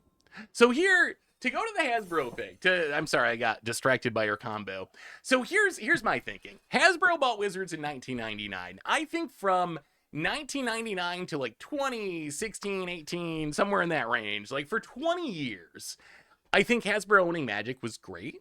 I actually think that you could see the other side being true, that maybe if Hasbro didn't buy Wizards back in 1999, there's a chance the game wouldn't exist. We don't know what that timeline would look like, right? There is a possibility that maybe things go wrong. Maybe Wizards messes something up without the resources of the bigger company. So there is some world where Magic doesn't exist if Hasbro didn't buy it. What I think, yes, that's what I put my finger on, is I trace the line back to Chris Cox taking over. Chris Cox got hired as Wizards president in 2016, which led into, especially with Wizards having the lead time of 2 to 3 years to make sets, that was top 5 esport era, that was getting rid of paper organized play for MPL in Arena era, that was the start of Secret Lair Drop era, the start of Universes Beyond era, and then in 2022, they promoted him to CEO of Hasbro, and the whole time he was just saying, oh, we're gonna double Wizards profits in 5 years, and then he did it in like 3 years, and then he said it again, we're gonna double it again in the next 5 years, and they did it again. So I actually think I think it's the leadership, right? I think that Chris Cox knows Magic well because he was the president of Wizards for several years, so he knows how much money Magic can make, how Magic players think, how Magic works. And then he got promoted to the top of the company and was like, I gotta make a bunch of money. How do we make a bunch of money with this failing toy business? This Magic game could make us a lot of money. And so that's what I see. So I don't see Hasbro owning Wizards as being, like, yes, if they didn't own Wizards now, maybe things would be different. Maybe they wouldn't be different. But I think that them buying Wizards in 1999 was a positive. What formats do you play outside of streaming and making videos? What's your go-to deck or format you like to play Magic just for your enjoyment? I mean, it changes from time to time, Twifzilla. There's times when it has been modern. There's times when it's standard. Lately, my go-to for fun has been limited. Ever since, really, Avatar. That's been, if I just, like, I don't have to worry about content, I don't got to worry about brewing a deck or anything. If I'm just like, I'm just going to play for fun for a couple hours, pretty good chance I'm going to do a draft of some kind. Oh, also, I'm curious what you think of this. I'm curious.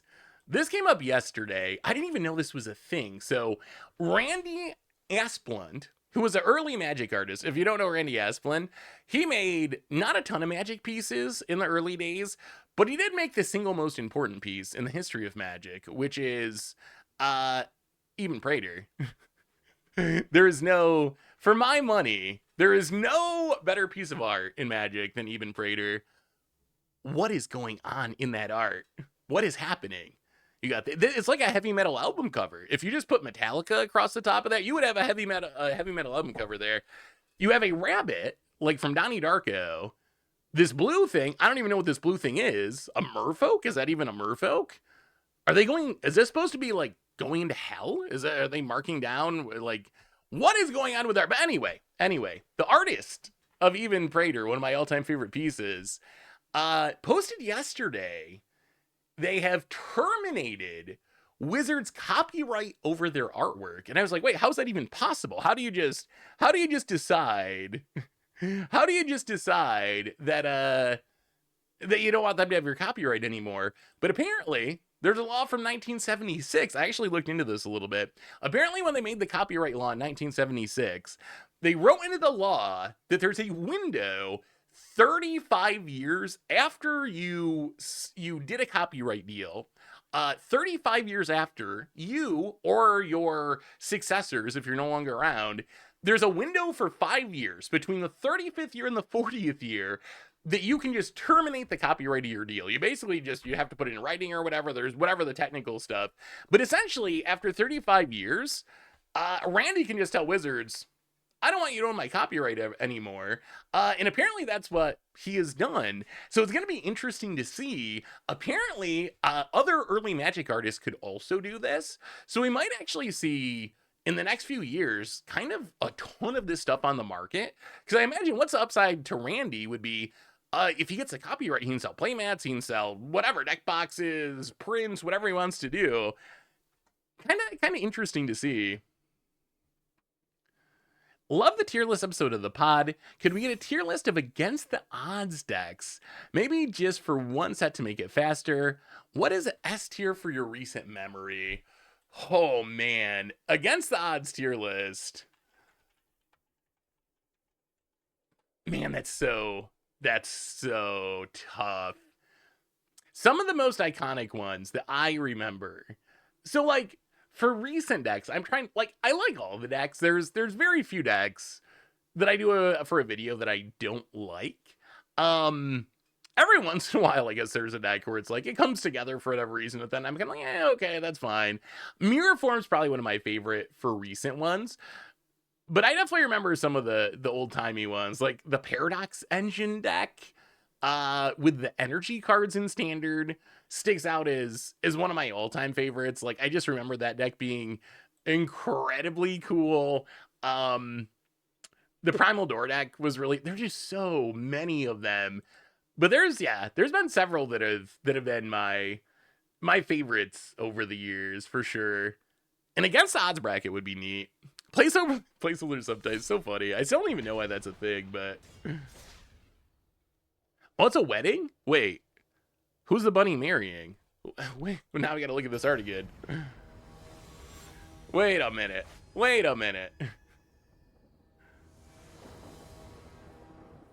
It's a... Wait, this is a wedding.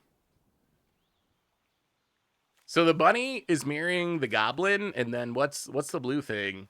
Wait, are the bunny and the goblin both trying to marry the blue thing? And they're like, not having it? What kind of relationship is going on in this artwork? Also, why is that paper so long? There's so many questions. And this looks a lot like, to me, this looks a lot like hell. Look at all this, like, molten burning stuff. Like, if that's not supposed to be some representation, like, what are they, in the volcano or something? We can try this. Will there be new articles in the 30 casual decks under $20 series? Yes, there will. There won't be probably every set, because honestly, some sets just don't really have enough cards to do it, but it's something that probably once or twice a year I'll try to do. So it'll happen, but not every single set. Well, Shelldeck Surprise is cool. Zombie Hunt's one of my favorites. Oh, the bunny and the Vashino are convincing the merfolk to sign that. Okay. Oh, Cynical Loner. What is... Oh, it's a Reanimator deck. Okay, so... Well, let's see how quickly we can win. So, play this land on green. So we can play this. Play a Badger Mole Cub. Turn on the land. Play the Mona Lisa. And we need to find a Chrome Dome. That is the missing piece of the puzzle. Shallow State, welcome to the Fishbowl. Oh, they're getting divorced and the merfolk's the child. Maybe that's it. When a Bunny Vashino marriage falls apart. I think I saw a documentary about that. Shallow State, for the 42nd month, welcome to the Fishbowl. Thank you so much for your subscription. Big super chat for you. Thank you. What set is after Strixhaven? So, the 2026 Magic calendar, we have Strixhaven. Then a couple of months after Strixhaven, it's Marvel Superheroes. Then a little bit after that, it's The Hobbit. Then a little bit after that, Reality Fracture. Then wrapping up the year, it's Star Trek. Which of Marvel Superheroes and The Hobbit are you most excited for, if either? All right, opponent goes to combat, and this is actually kind of hilarious. If they if they attack with the Cynical Loner, we can use the surveillance cam just to untap the Cynical Loner so they don't get the trigger. Does machines, eh? Let's does machines. See if we can draw our way into a Chrome Dome to close out this game. So we mill 2, we draw 2, we discard. How many artifacts do we have? 2. So discard a surveillance cam. Discard the courier. Well, we might as well keep Badger Mole in. Badger Molka. Turn on the starting town. Makes a blue mana. Level up the does machines. Get the surveillance cams. Damn, yeah, I guess we do this too. Guac and Marshmallow Pizza. Untap Mona Lisa. Actually, is there a chance we can just do it from here? What if we just draw into a Chrome Dome? That's not impossible. So tap this for blue. Untap it. Draw 2. Come on, Chrome Dome. Oh my god, we did it! Oh my goodness. Okay, well, Chrome Dome. And that should be the game. That should be the game. Wow. This deck keeps getting more and more impressive. Float this for some mana, and then make a Guac and Marshmallow Pizza. And untap it, and float this for some mana, and a Guac and Marshmallow Pizza. And we will untap it. Then we'll play a Surveillance Cam to tap down your Vel'Gavoth Faithful. Then we'll play a Surveillance Cam to tap down your Cynical Loner. Then we'll play a, tap this for red. Play a Agatha, the Vile Cauldron. And then let's Chrome Dome it. Untap. And is that game? Just pump them? Pump them with Agatha? I mean, this time we might have really actually broke it. we might not that we built this deck. This deck I saw on Twitter. It's a deck people have been talking about the last couple of days. So I didn't build this one, but it actually seems kind of good. Like, oddly, man, if we end up with a tier 1 pizza deck in standard, that would be so hilarious. When is the next Sphere Battle stream going to be? So the next Sphere Battle stream will be, it'll be after Secrets of Strixhaven releases. So a few weeks, although I'll have to tell you exactly when, because MagicCon Vegas also comes up after there. So there's going to be a couple of streams that I miss. There's a couple of streams I'm going to miss the end of April, because we're going to be in Vegas for basically a week. The crew. Oh, also, I don't know if I'm supposed to say this publicly. Am I supposed to say this? Is this a known thing? Let me, I don't know if this is a known thing or not. Well, I heard I might be, if you're going to be in Vegas, I heard I might be doing, actually I'm definitely going to be doing a show on the main stage. I was invited to do a show on Saturday. So if you happen to be at MagicCon Vegas, you have to swing by the main stage on Saturday afternoon, cause going to be a little show going on. So I'm excited about that. People always ask me to do things, but I hate traveling, so I never go to them. But yes, I think I'm trying to figure out if this is a publicly known thing, and I don't know if it is or not. But the event's like a month away, so I feel like it's gotta be. But I'm gonna do Pack It Up. I'm gonna do Pack It Up in Vegas, which I'm very excited for. Let's play Llanowar Elves. It might be a Ben name person, indeed. Can't we get a stream from Las Vegas with other Goldfish crew, maybe drafting and stuff? Maybe. The biggest challenge is the internet there usually sucks. Like the internet, it's bad. It's like, because we stay at the Westgate usually, which is right across from the convention center. And some years it's like, go down to the hotel lobby to get the Wi-Fi to work type of thing. So we'll see if it works. But that would be kind of fun.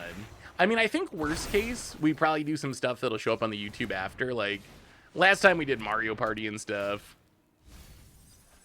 Well, let's mill a couple cards, draw a couple cards, discard. Actually, do we want to discard?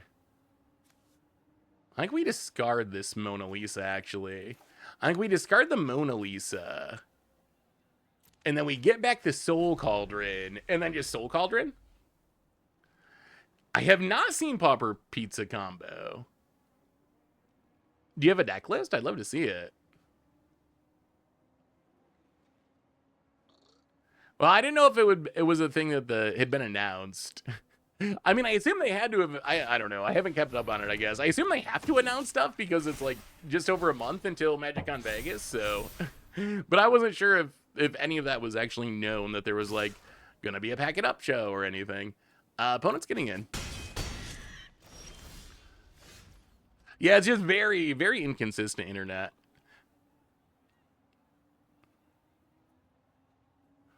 Ooh. Okay. Legends that I want color swapped. I want a Creature to Fairy, color swapped into mono red. I would like to see what a mono black Thalia looks like. What ability would mono black Thalia have? I feel like that would be interesting. Oh, I guess we gotta still play the game. Hang on. What do you have? What's on your list, chat? What legends would you like to see color shifted? Well, let's get back to Agatha Soul Cauldron. That we can play the Agatha Soul Cauldron. Eat the Mona Lisa. Put the counters on the Badger Mole. Play a Formidable Speaker. Discard the Breeding Pool. Get a Chrome Dome. Play a Llanowar Elves. Play the land on tap. Play the Chrome Dome. All right, I mean, that was a pretty good turn. We are down to 10. And we don't have the pizza. That's what we're missing. We're missing the pizza. I guess Mai is kind of Black Thalia. What about Planeswalkers? That is a first Seth IRL. I mean, IRL, yes. I do almost 0 IRL collabs. There's been some internet ones, but as far as actual, spells cost that would actually be kind of cool. What about Planeswalkers? We've seen like Liliana potentially being color shifted in the story. I think some of those would be like, you know what would be cool if they went back, and I don't think they'll actually do this, but go back to the original Lorwyn 5. The most iconic Planeswalkers, arguably, in Magic. Jace, Garruk, Liliana, Chandra. And put them in their enemy colors. So turn Jace into a mono... What is the enemy? I guess there's not an enemy color exactly. But like blue Chandra, yeah. Red Jace. Wouldn't that be cool? I think that would be very interesting. Yeah, Crim's head would explode if there was a green Jace. He wouldn't know what to do with it. Or Zovdak. I actually think that would be very cool. So opponent's going with a very big attack. So if we block here,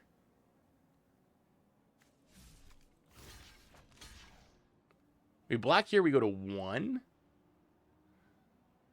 All right. Yeah, block go to 1. Down to 1. Can we find a little pizza? Oh my god, we can. Okay. Well, that was close. Opponent made it close. I will give them credit for that. They gave it a go. We will play a Courier Combustibles. Do a little pizza delivery service here. Deliver us a guac and marshmallow pizza. And now we will win the game. Tap the Badger Mole Cup. Guac and marshmallow pizza. Untap the Badger Mole Cup. Tap the Badger Mole Cup. Chrome Dome. Copy that guac and marshmallow pizza. So Hungry Hungry Badger Bowl Cub makes a mana. Copy the... I mean, I guess this is kind of repetitive after a while, but I'm just surprised at how consistent this deck is. I wonder, do you think Formidable Speaker is a positive or a negative? Green... Oh! Green, White, Nicole Bolas would be so good. I am here for a set like that. I think color shift sets are super cool. I mean, Planar Chaos is one of my all-time favorite sets. I think they'll do it this time in a way that isn't as color pie breaky. Like, I don't think I'm expecting Mana Tithe in Standard or anything like that, but how close are we to lethal? 17, 19. Also, I should say with this combo, we can also just gain infinite life because we can sack all these foods. And then we'll just copy it. Badger Mole Cub, copy it. Undead the Llanowar, go to combat, and do a little attacking. I'm legitimately scared of the monstrous red running away with the bracket. How well do you think it will fare versus some of the older, faster decks? Hey, what's up, Lemorge? How are you? I think the monstrous red, when let me pull up the bracket real quick. Oh, I've almost gotten to Mythic. When I look at the bracket, here's what I see. Here's what I see in this bracket. When I look at the bracket, my picks are this. So from this side of the bracket, it's a little bit small. From this side of the bracket, it's pretty straightforward. I think Academy is favored. So I have Academy winning this side of the bracket. On this side of the bracket, I have Broken Jar going all the way to the final four. So those are two of the decks I think are very good. From this bottom side of the bracket, I actually have Monstrous Rage Red as the #1 deck. I actually think there's a very realistic shot that Monstrous Rage Red runs itself all the way up to the finals here. I'm not sure how Monstrous Rage Red does against like Academy or the Jar, the fast combo decks from the past. I think it's actually going to be a very interesting matchup.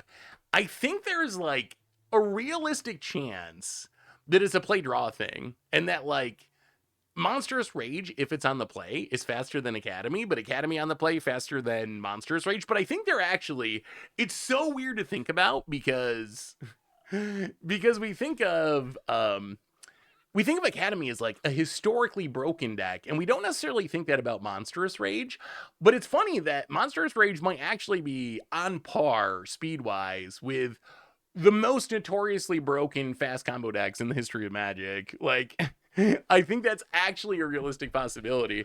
The side of the bracket I do not have any idea about is this bottom side.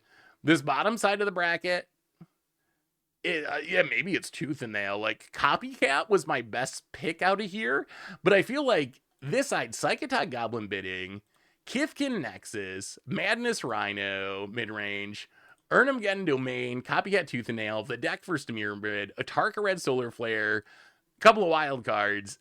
Any of these decks, almost like if Kithkin makes it, I'd be surprised, but almost any of these decks could make it out this side of the bracket, and I would not be shocked. I don't think there's a clear favorite.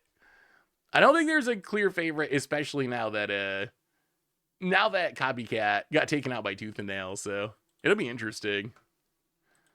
Just finished to brew a Cyphertron with Grima. Ooh. Grima. I forgot this was a card. Whenever it deals combat damage to a player, that player... I mean, Cypher makes sense with an unblockable Dimir commander. Exile cards from the top of their library to the instant or sorcery. Oh, it's like a Chaos Wand activation. Right. Oh, that's sweet. Yeah, I wonder, do you think they'll ever bring Cypher back? Do we even want Cypher to come back?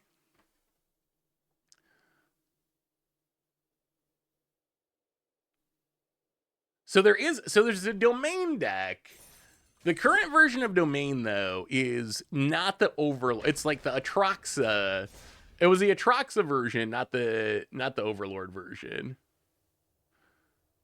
This is the Pizza Popper deck. Oh, let me see. Is this doing the same thing?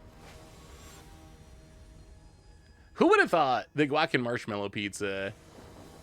One thing we need to keep in mind during spoiler seasons, and we've seen this several times in recent sets, when I see a card that is target creature gets +2/+2 on tap it. I don't think much about that because we've had a ton of those effects in the past, right? That's a relatively common effect. What makes Guac Marshmallow Pizza different is it's on a permanent. And I think something I need to do better of during spoiler season is when I see a common effect that we've seen a bunch of times shifted onto a different card type, I need to take more notice of that because a lot of times that ends up leading to the broken thing. Look at Nowhere to Run or Hopeless Nightmare in the Southbound stacks. Now there's Guac Marshmallow Pizza as a combo piece. Just the same effect but on a permanent rather than on a spell really changes absolutely everything. The deck looks sweet. How is the Pauper world at this point? I was watching some Paupergeddon last weekend. I think they had over 1,000 people show up for Paupergeddon, which is wild. Like, they're pulling numbers that Showcase Series events get. Like, Pauper is booming. Well, let's play this on red. And I think what we do here is 1, 2, play the Badger Molekup, turn on the Multiversal Passage, follow it up with Egg of the Soul Cauldron. I mean, in theory, we're about a Guac Marshmallow Pizza away from winning. Well, maybe we gotta do a Pauper bracket. What's the best Pauper deck of all time? Actually, it's probably Storm. It's probably Storm before they banned all the Storm cards. I'm pretty sure no banning Pauper. Have they ever done a no ban Pauper? A no ban Pauper event? Because I feel like Storm would be OP. Pound it. Wow. Leaves the Badger Mole, kills the Agatha. Interesting. Well, we're going to play a Mona Lisa. And we are going to play a Llanowar Elves. I don't think we play the Chrome Dome. We don't want our opponent to know about the Chrome Dome. Earl losing in the first round also caught me by surprise. If you look at the polls, everybody, like, it was like 9-1 in the poll on YouTube. Everyone thought that the Arrow and Omnath were going to win, and Mono Blue Devotion was better than I thought. I will also say I felt like, and maybe you should have sideboarded differently. That's a possible. Maybe I should have sideboarded differently. Maybe whatever. Like, that's all. Those are all things that I will admit that could be possible. Like, there's definitely going to be situations where I could have done something different. So that's perfectly fair. But I also felt like the deck was very, like, super inbred, like almost surprisingly inbred, where it's playing so many cards to hate them against themselves, essentially. Oh no. We have learned that Control is the kryptonite for this deck.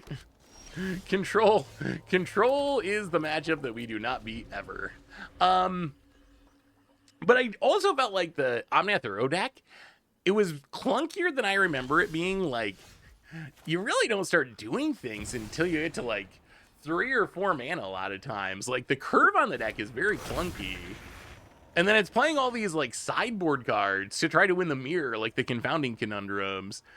And then Richard stealing the Confounding, like, that's a nightmare, right? We have these like super narrow sideboard cards specifically to be our own deck, essentially. And then Richard steals them with Night Veil Spectre and turns them against us.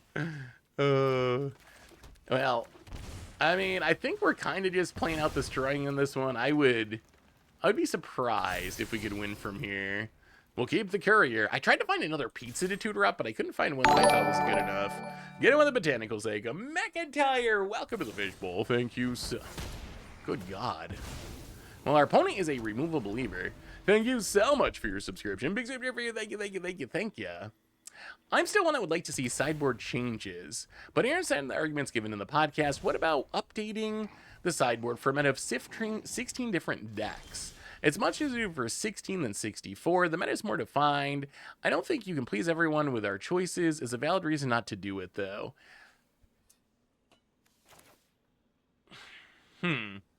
I mean, so the biggest concern I have with the sideboard thing,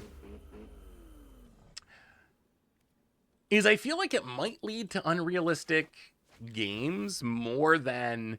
So you can argue that the current system of keeping the sideboard the same leads to unrealistic games, because whatever, Omnath has 4 confounding conundrums in the main deck that you really only want for the mirror match, not for a broader meta, or the sideboard is geared to beat whatever the big, like, whatever, the Astral Slide sideboard is exclusively focused on beating Affinity, because that was the big deck at its time in Standard. So I can see how that can lead to unrealistic games, but I also feel like if you knew you were going up against Academy, like the first round matchup against Academy, wouldn't you just be like, good God, opponent. Wouldn't you just be like, I'm just going to overload and play every Storm Hate card possible, and then games 3 and 4 and game 5, they probably wouldn't even feel like a very real game of matchup, because it's just going to be like, all right, I take out 15 cards, I bring in 15 cards that narrowly target your deck. So that would be my worry, is that it might lead to unrealistic games in the opposite direction, essentially.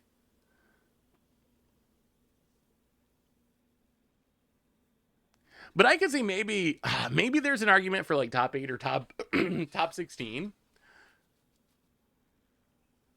And then I guess you just have to try to... So like you go into the top 16 or the top 8, you know what your next match is. I assume though you'd have to try to build a sideboard for the entire field and not for that one matchup. Because what if you win? Then your sideboard would be useless the next round if you only target the next deck you were facing. I know it's definitely interesting. I don't know. Our current thinking is sideboards stay the same. But one of the things I've learned about this is there's so many possibilities. Like, there's just so many possibilities. Even along, like, you can do different things with the sideboards. There's so many different decks that people have shouted out, like, oh, I wish this was in here, or that should have been in over this. I think I could do another whole 64-team bracket with no overlap that would still be all very iconic decks that people wanted to see. Like, that's how many different decks there are for this.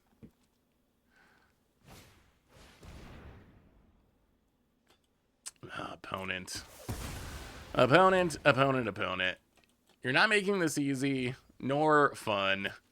You are just annoying me. Opponent passes. We draw land. We will pass the turn.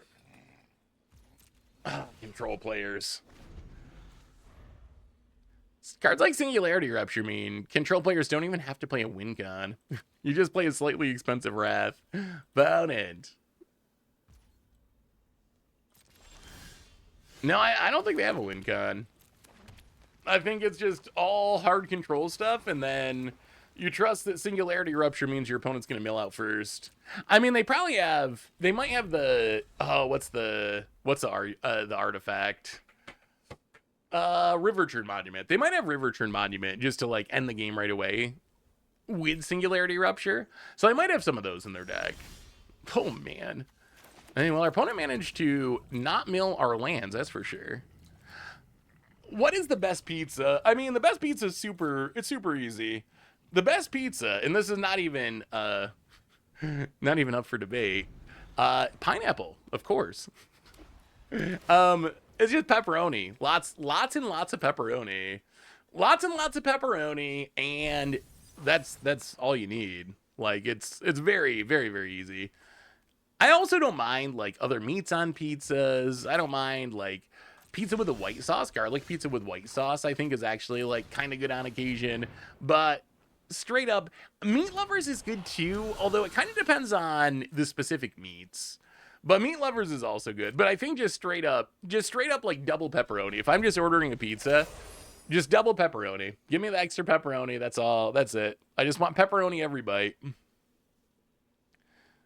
Do you like pizzas with alternate sauces? Oh my god, opponent. Do you like pizzas with alternate sauces, like the barbecue chicken pizza with the barbecue sauce, or garlic and bacon, chicken bacon ranch, bacon and onion? See, I don't really like onions. I'm not an onion believer. Hey, what's up, Trainer Blue? How are you? Good to see you. I mean, at some point, we're just not going to have... We should look in our graveyard. Well, I guess we'll find out here if this resolves. Formidable speed. I mean, this... I don't see how we win, but technically, we have a couple of combo pieces. Let's see if we even have... Do we even have the pieces left in our deck? I mean, in theory... All right, this is our last attempt. If they kill the red shift, we actually just do not have the pieces to combo.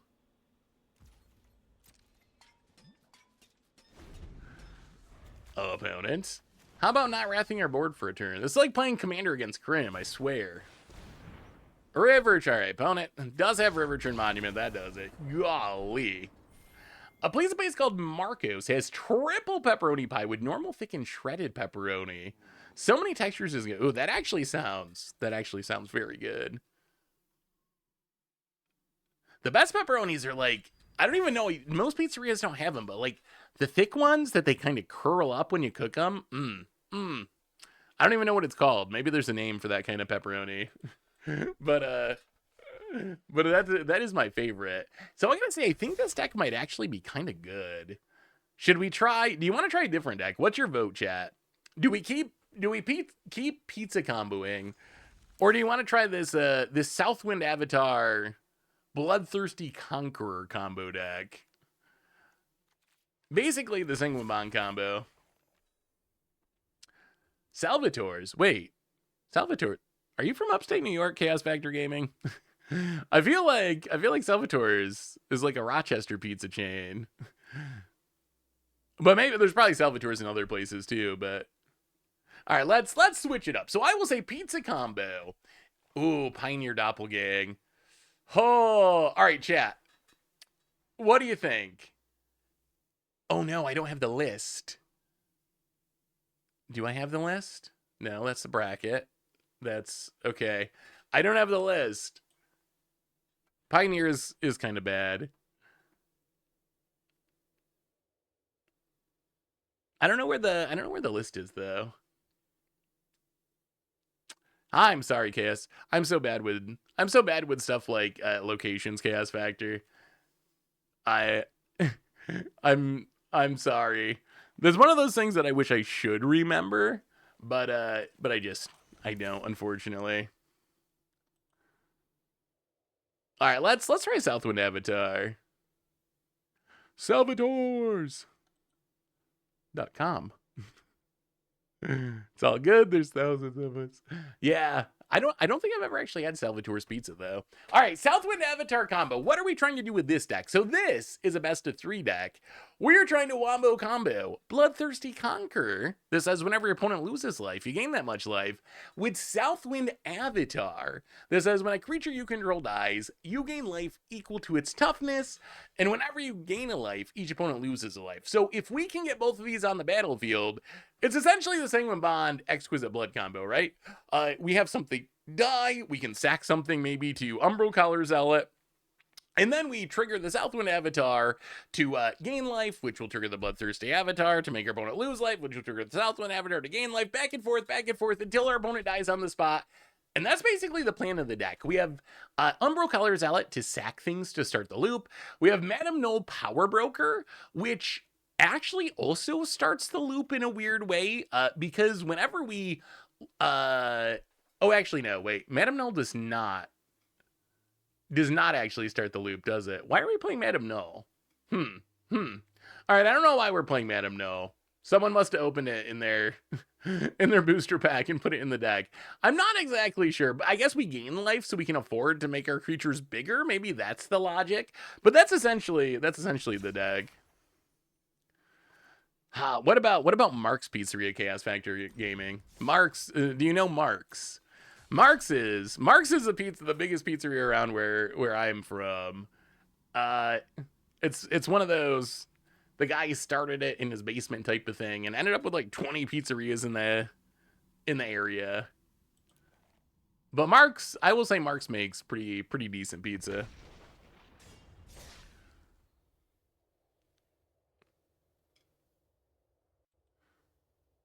That's the pizza your fiance's family actually gets. You like their wings? Yeah. Seth, I got another card evaluation for you. Well, all right, Mega Magikarp. Hit me up. What do you got? Send me your most brutal non-magic cards to evaluate.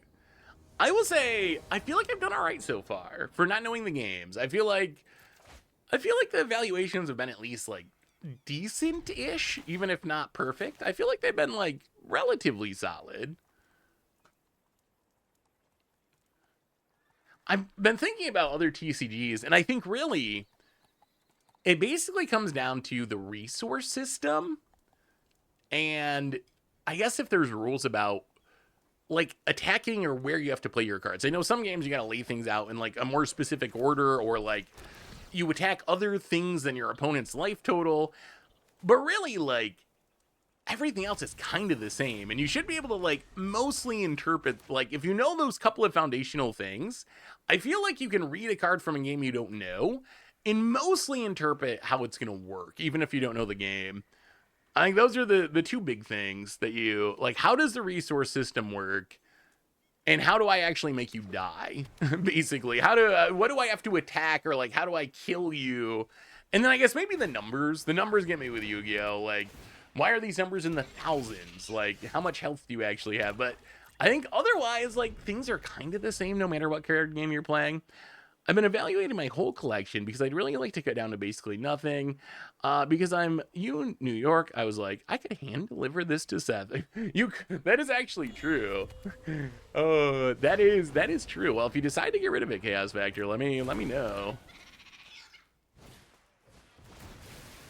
The number of people selling their collections, I don't know if it's high because I've gotten several emails about it, or if I'm only really paying attention to it now that I'm doing the unboxing YouTube. Let's just discard a card, kill a token. But I definitely have seen quite a few emails from people. Quite a few emails from people trying to sell their collection recently. Just bought my tickets for the CDH event down in San Diego called Fishbowl 7 that's here by Hire. This is the third Fishbowl I've been to. Oh, how did the first two go, Patrick? And what ones did you go to, like Fishbowl 1, or did you go 5 and 6? But how's your experience been? I've heard of Fishbowl, but it's also kind of on the other side of the world. I'm selling 60,000 balls. No, thank you. No, that I also am selling 60,000 bulk cards. Actually, I'm selling you. I'm maybe 400,000 bulk. I have way too many bulk cards as it is. And plus the problem is, like, 60,000 bulk cards does not make for a very entertaining video. So yeah, probably pass on that one. I mailed you about a collection. Not sure if I gave you enough info on it. What all do you want to see in the collection email? Oh, did I email you back? I've been emailing with a couple people about collections, but I don't know if you were one of them or not, Dog Boy Mark.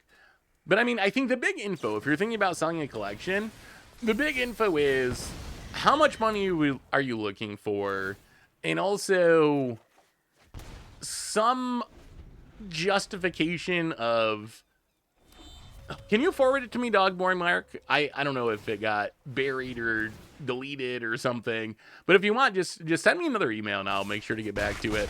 Yeah, we are massively flooding out, but I think the big thing is, if you're trying to sell a collection, this is not a demon. Yeah, I guess we just go demon mode for now, so we start gaining some life. Oh my goodness, this might be a hypergeometric calculator kind of game. We've drawn a lot of lands. Opponent, can you kill a 6/16 and please do not bounce it? No Into the Flood Maws, please. Opponent, untap land. We can't block the elusive eye. We might just die. Opponent's gonna stock up. Trigger. It was a 5-land hand keep, that is true. But then we proceeded to draw many more lands.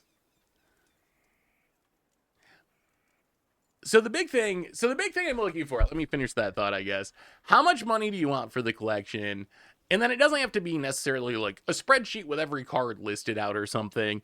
But basically, why is it worth around that amount of money?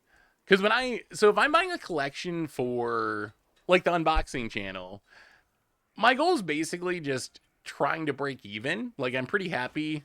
Obviously, if it works out that I come out ahead in money, that's great. But I'm pretty fine with, like, if I can get some cards out of it maybe, or resell it and get my money back and just not lose and get a video out of it, that is fine. So that's kind of what I'm looking for, basically. You scanned 60k. Do you think it was worth it? Do you feel like it was worth it to scan the 60k cards? Well, let's play a Bloodthirsty Conqueror. I think we're probably pretty dead, though. Underground Mortuary. Well, there's a Hex. A little late. I mean, 1, 2, block, 3, 4. We're probably dead. We should be dead. Hey Seth, I'm trying to slim down my collection a little and getting rid of commons, uncommons, and some bulk rares. Any advice on that and make some on how to do that and make some money from it? So Badger, if I'm just trying to get rid of Saffron Olive MTGGoldfish.com, if I'm just trying to get rid of bulk, basically, I would probably just try to sell it on Facebook Market or Craigslist. So I've tried to sell. I've had so much bulk in the past. Back when I actively bought and sold collections, what I would do, there would be places that would buy bulk for around $10 a thousand. I don't think you can still get $10 a thousand for bulk through a buy list, but you used to be able to get $10 a thousand for bulk cards through a buy list. So I would pack them into medium flat rate boxes, which costs like $20 to ship. You would pack about 5,000 cards in there. So I would pack about 5,000 cards into these flat rate boxes. I remember going to the post office once and had like 30 or 40 of those. And they all weighed like, I don't even know, 30, 40 pounds. Like they were hefty. They were not thrilled. But that's how I used to do it. I don't think you can do that anymore. So now when I'm trying to get rid of bulk, I would go to Facebook Market or Craigslist or whatever you use that's like that. And just be like, hey, I got all these bulk. This is how much money I want. If someone wants it, and you can probably sell it pretty easily on there if you don't put too ridiculous of a price. So that's how I would do it. I don't think it's really worth, like, Card Conduit is great, but it's not worth sending a bunch of bulk cards like that to Card Conduit, because if you just send a bunch of bulk, you get charged like a couple of cents per card or something, and then all the cards that are worthless are going to undo whatever value they find. Like they find a few 25-cent cards, 50-cent cards, but then the fees are just going to undo that. I don't know about the sideboard.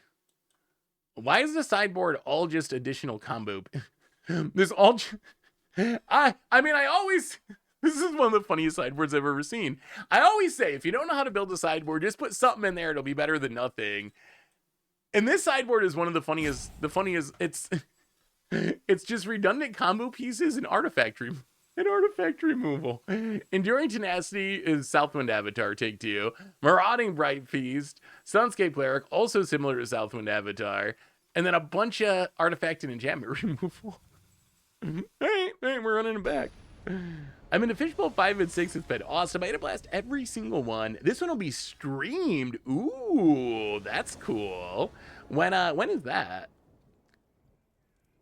I have not tried. The other thing you can do if you just want to get rid of bulk, and this is more work. I've done this in the somewhat distant past, but I think it would still work. But the other thing you can do if you just got a bunch of bulk commons and uncommons and bulk rares is, I know some people have had success making like pre-built bulk collections, essentially, that's like you get 1,000 bulk commons and uncommons and 20 rares or 50 rares, and you sell them for whatever price that would be, $25 or something, like somewhat more than you would get for just bulk cards altogether. And some people, I don't know, for new players or like, I don't know, a grandparent for their grandkid or something, I don't know who buys them. Like if you're a hardcore Magic player, you probably don't want them because you know they're not going to have any high-end valuable cards. But if you're someone like I was talking about my little nephew Jackson, his Pokemon cards, just like getting a whole bunch of Pokemon cards is way cooler to him than having one super expensive Pokemon card. He just wants a whole bunch of Pokemon cards because he likes Pokemon cards. So if you're someone like that, those like instant collection, $25 for, you know, a bunch of bulk rares and a bunch of random commons and uncommons can actually be something someone like that be interested in.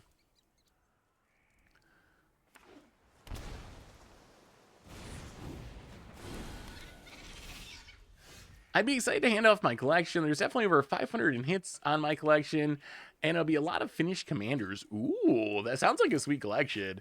Decks are some of my favorite when it comes to like YouTube's. Decks are some of my favorite collections to open, because decks like kind of have a story. Like I don't know, you'd see people's choices and like, I don't know, it makes, I love opening decks. Like collections that are a bunch of decks are some of my favorites to go through. I really would love to find like a collection at a flea market or something, or garage sale. I think that would be a fun video, but that is harder to find. Last weekend in June. Okay, I'll have to keep an eye up for it. What's up with Calling the Weak? Calling the Weak's like became a card that ended up expensive because people consider it kind of a sleeper, and wow, it is more expensive than I realized. I was thinking it was like $7-8 expensive, but it is up to 15. It is up to 15-16 bucks expensive. It doesn't even really see heavy play anywhere, but it is a good ritual effect in sacrifice commander decks, basically. So Sephiroth, Rat King, Marrow-Gnawer. If you're sacking stuff, it's like a super dark ritual. So, and it's just, they haven't reprinted it, which I think is the biggest difference. Well, I guess we gotta play Southwind Avatar. Get drained. See if we remain alive. Settle down, Dookie boy. About it. The rules text for most of these are similar. There's one effect that's slightly different per each, but they can all be meant, but they're all meant to be looked at together. You can toss a photo off to the side for after the match. All right, oh my god, there's a lot of text on these Mega Magikarp. Oh no, I used to think Magic cards were too wordy. Are we dead? We are dead. Wow, that was. Wait, no, we're not dead. We're not dead. Wait, can we win? Can we win? Whenever your opponent loses life, you gain that much life. I think it's combo time. I think it's combo time. The Southwind Avatar gonna get in. Hit ya, and... How about that, Dookie boy? Ping ya, and ping ya, and ping ya. And we're gonna gain the life, and opponent's gonna die, and... That was a close one. Good lord. All right, we got there. Southwind... I do think that Southwind Avatar... There's other versions of this effect that you can use to do the combo, but this might be the best version of the effect now. In Standard. And opponent, we're back to 20, and opponent's a little dead. Alright, let's look at these cards. Oh no, Mega Magikarp. What are you making me look at? Back to Yu-Gi-Oh! Alright. Oh, there's so many words on here. Alright. Title, Dragon Ruler of the Waterfalls. So it's a 2600 attack, 2,000 defense. So you said you have 8,000 life, which would mean one attack from this would be more than a 4. So this would be like a 6-5? It'd be roughly like a 6-5 in Magic terms. So it's a 6-5. I guess they're all kind of in that range. So about a 6-5. If this card is in your hand or your graveyard, you can banish a total of 2 water and or dragon-type monsters from your hand or your graveyard, except this card. Special summon this card. During your opponent's end phase, if this card was special summoned, return it to your hand, then you can discard this card and 1 water monster card to your graveyard to send 1 monster from your deck to your graveyard. If the card is banished, you can add 1 water monster, dragon-type monster to... Who can read all this? You can add 1 water type dragon monster from your deck to your hand. Then you can only use 1 title dragon ruler of waterfalls effect per turn, and only once that turn. Oh my goodness. So are these all the same? That took me almost our whole sideboarding time just to read it. Just to read it. Are these abilities all the same? Do I need to read all of them? If this is card in your hand or graveyard, you can banish it into fire. Okay, so it's...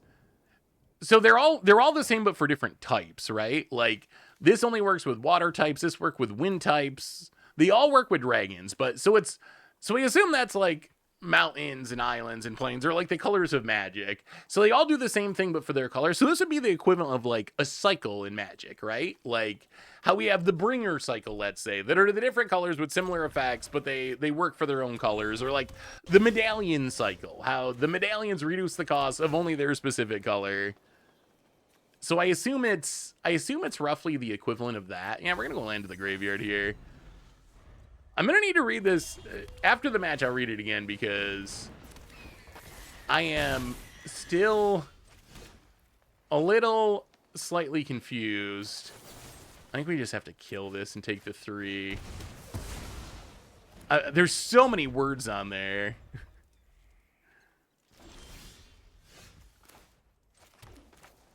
Sorry, opponent. Yeah, lands.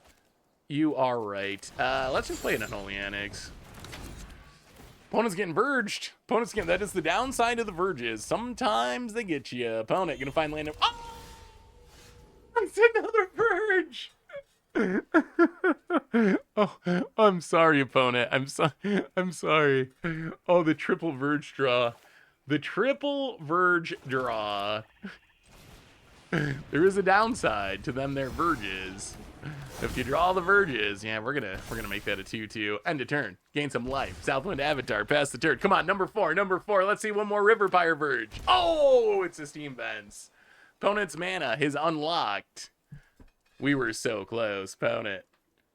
Looking at the Unholy Annex Ritual Chamber. You can see them hovering. They're thinking about the 6/6 that might be coming. So, next turn, we do have the Deadly Cover if we get another removal spell. Opponent's going to Boomerang Basics, get rid of Unholy Annex. Elusive Ada. Elusive Ada. And passes. Alright, well, we'll play a land. Get down the Unholy Annex again. And I think we just pass and leave up a removal spell here.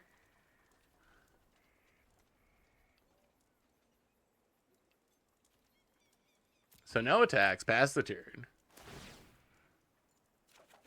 Gain a bit of life. So we can kill one of these otters if we have to. What do you think? Oh, do you think Arena actually is the death of Magic? Interesting. In my personal collection, no. My personal collection, I do not have Power 9. Nope. I mean, I don't even have, like, original duels in my personal collection. Oh, opponent. Into the Flood Maw. Gonna keep bouncing. Yeah, let's not do that this time. Opponent gonna play a tap lane, gonna go to combat. Going to, I mean, you might as well get in. We can't block him. Let's Bitter Triumph. Discard a Deadly Cover-Up. Kill an otter. Down to 14. Well, play the land. Southwind Avatar. Oh, man, how greedy are we? We're kind of greedy. Umbral Collar Zealot. Go to combat, hit ya. Found it down to 10. So if we sack creatures, we can gain life equal to their toughness. Opponent. Untapping. We are close. We are close. We are close. Opponent's going to stock up. Going to draw some cards.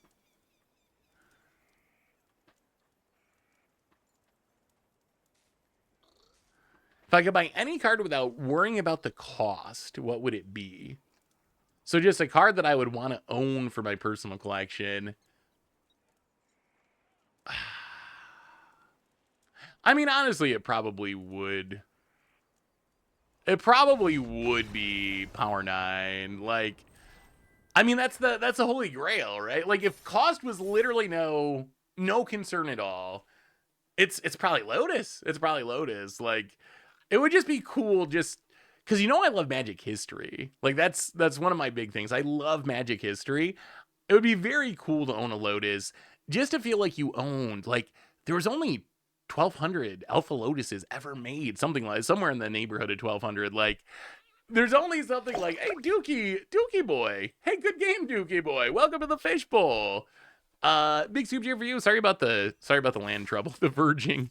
I was giggling at the verging, Dookie boy. I will say that the Vergetron was cracking me up a little bit, because that's the problem with verge. Like, verges are great, but sometimes you draw a bunch of them and there's just not anything you can do about it. But well played, Dookie boy. Well played. Oh, really? Okay, 1-on-1 Ringer Black Lotus. What would you pick? I personally, money's no objective.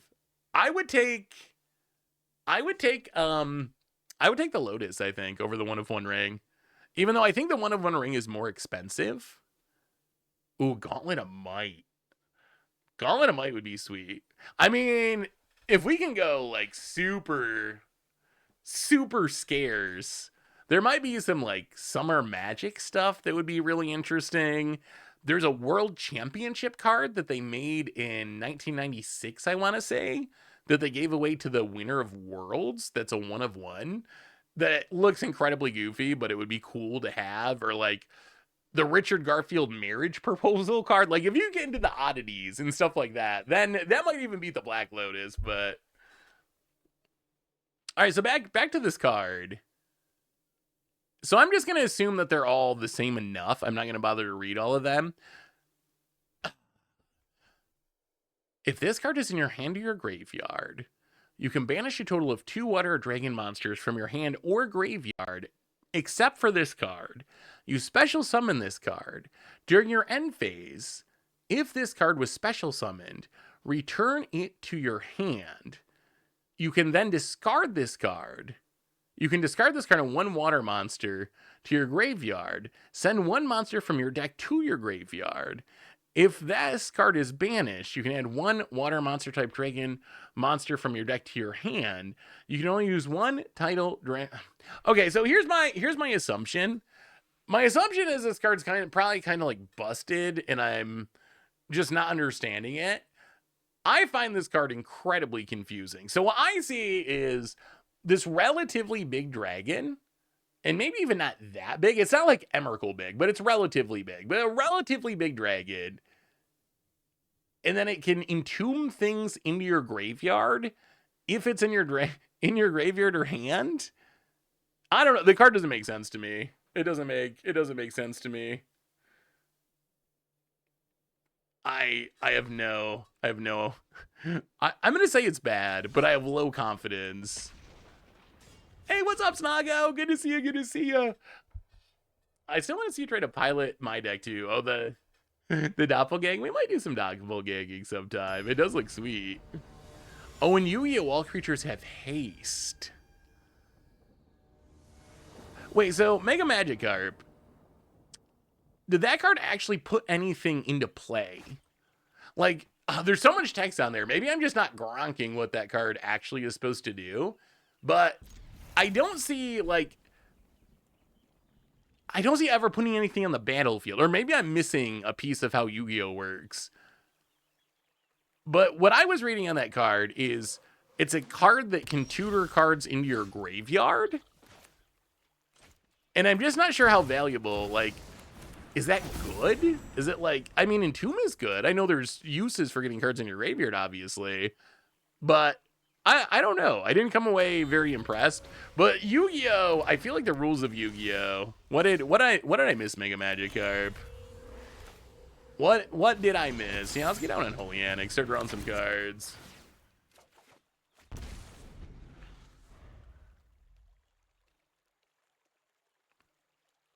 I thought it was return to your hand.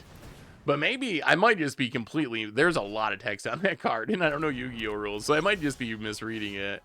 Title is an Entomb. Redox is Reanimate. Blaster... Oh, so I actually needed to read all of them. I see. So Title Mega Magikarp, the one that I was reading, was mostly an Entomb, right? That one actually was mostly actually just an Entomb. Well, let's play the Southwind Avatar, see if we can make our opponent die next turn. That would be sweet. Southwind Avatar, can we win? Can we resolve a Bloodthirsty Conqueror and just take down Lessons? I feel like I never beat Lessons, but maybe they might just not have removal this time. Opponent. Okay, oh my god, of the other major TCGs. Oh, opponent has the answer. Of the other major TCGs, which one do you think is most similar to Magic as far as gameplay, and which do you think is furthest away? Hey Seth, love the stream. My girlfriend was asking about your screen name. Is there a story? I haven't told this story in a minute. There is a story. So the story of the Saffron Olive screen name. Let's play this Madame Null. So here's the story of the stream name. Uh, when I went off to college, I moved into this apartment. I had this old non-vet neighbor, this drunken non-vet neighbor. Who I love the dude. He was a great dude, but drunken non-vet neighbor who for from the day I moved in, and I still do not know why to this day, he called me Saffron instead of Seth. He just always called me Saffron, and my friends at the time, they started calling me Saffron too. So the name Saffron just kind of stuck. So that's where Saffron came from. So then we decided to start a band. We started a band, Olive Drab and the Etcetras. And we were, playing local shows and whatnot. But the gimmick of the band, it was like the 60s mod band thing. So everyone's last name was Olive. Like we were all brothers or something, like the Monkees or some silly gimmick like that. So Saffron Olive came from the combination of those two things. And then that became my Reddit name because I started my Reddit account around that time. And Reddit is where I met Richard, who back when he was starting Goldfish, like 12 years ago now or whatever it was, reached out and was like, hey, I've been reading your Reddit posts. I'm starting this website. Maybe you can, post the stuff there on the website instead of on Reddit. And the initial idea was Goldfish was it was going to be kind of like a community site where anyone could post stuff. If you go back to the first, it didn't last very long because ended up not being the best idea. But if you go back to the earliest days of Goldfish, anyone could write an article, and it was actually attached to your Reddit names. So you could just, basically anyone could post an article, and the best ones would get promoted to the homepage type of thing. So Saffron Olive became my Goldfish name, just because that was my Reddit name. So when I started posting articles on Goldfish, they were Saffron Olive. And then they kind of took off, and the YouTube became a thing, and streams and everything. And I became Saffron Olive, and I've been Saffron Olive the whole time. At this point, I think even my family and like friends, they call me Saf probably more than they call me Seth. What did you do in the band? Oh, in that band, I mostly played keyboards. I played guitar a bit too, but I mostly played keyboard in Olive Drab.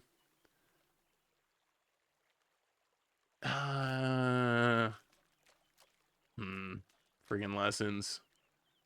Friggin' lessons with double. Yeah, I feel like lessons, it's so funny. I feel like lessons is a deck that I struggle to beat the most.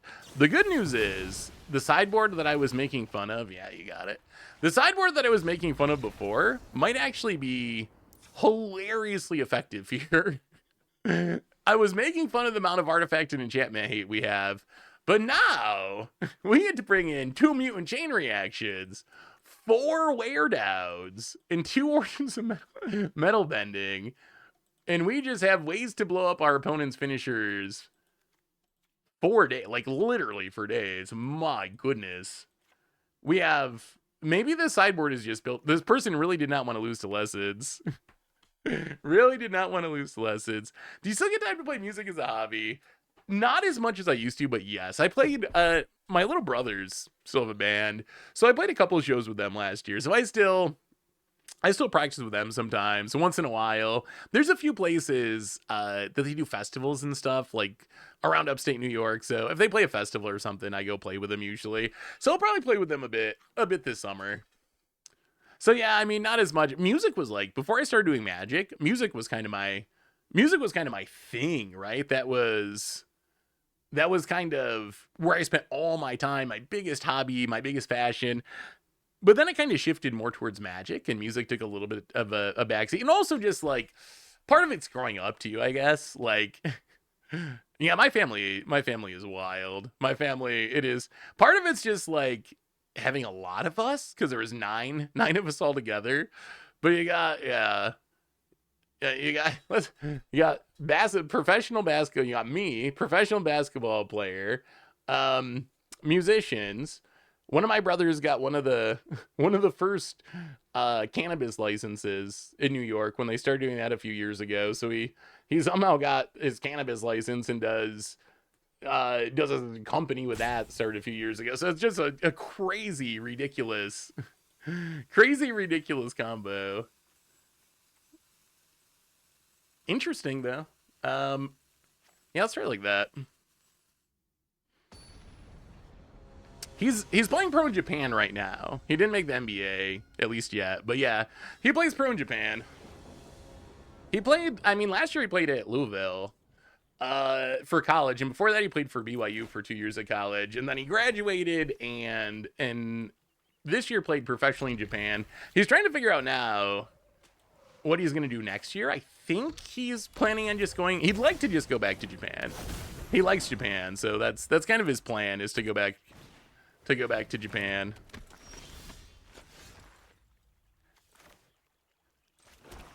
I mean, it's kind of funny because there's also kind of the construction worker vibe a little bit, because we're all just like from rural upstate New York. There's also like my sister works at the butcher shop down the road and things like that. So there's definitely that vibe in there too. On the Word of Yu-Gi-Oh cards I had you read, all 4 Dragon Rulers were absurdly broken for their years. They were all banned and restricted for so long, then they were banned in 2015-ish, and have only been fully unrestricted this year. Then they were the last deck I played. My Dragon Rulers got banned. I jumped into Magic about a year later around Ether Revolt. Wait, so did you actually quit? Did you actually quit Yu-Gi-Oh because of bannings? We did this tier list. We did this tier list for the podcast yesterday, right? Where we did this tier list ranking things that were going to kill Magic. And one of the topics we had was bannings. And I'm actually curious. Do you think bannings is a major thing that makes people quit Magic?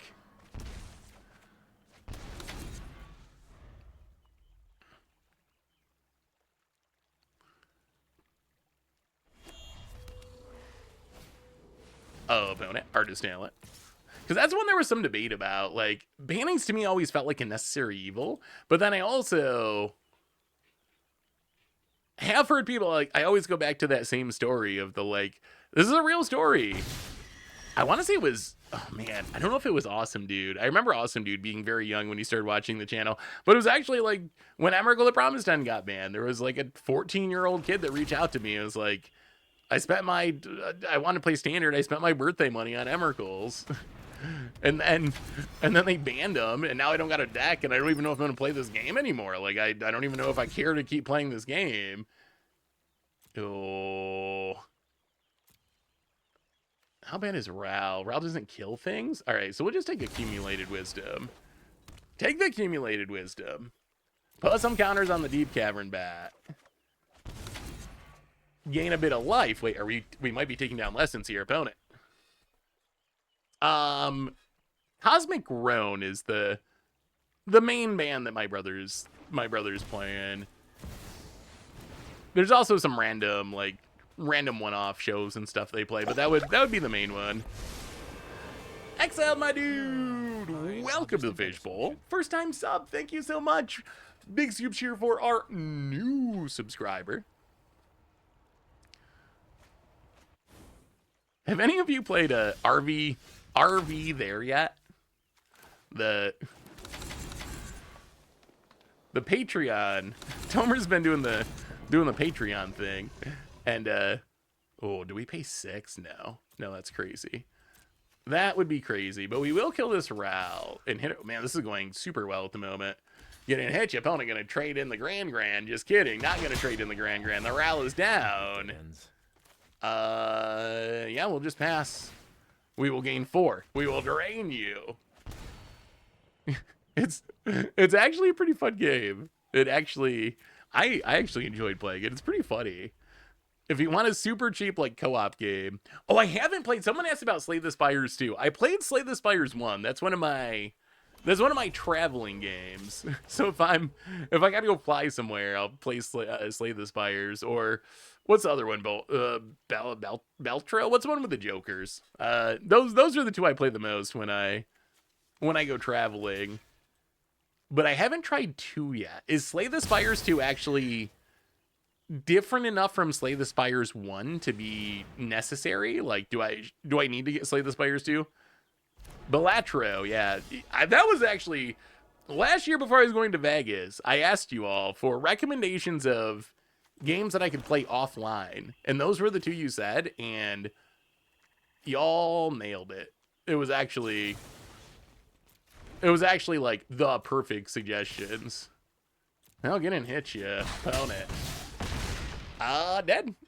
I was expecting they might have something, but they did not have anything. And on to game number 3.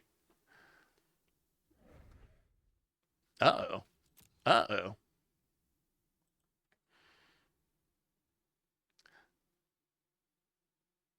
There's no... I've never posted gameplay of it. I've never posted gameplay. I enjoy the game, though. Ooh, co-op mode. Maybe that'd be a fun game to play with the Goldfish crew. Maybe that'd be worth it. Yeah, I'll have to check out the beta.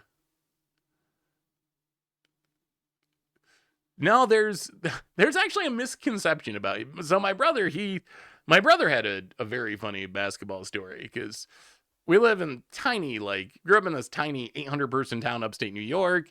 Played at this tiny Christian school that isn't even in any real leagues or anything. It was almost a for fun kind of league.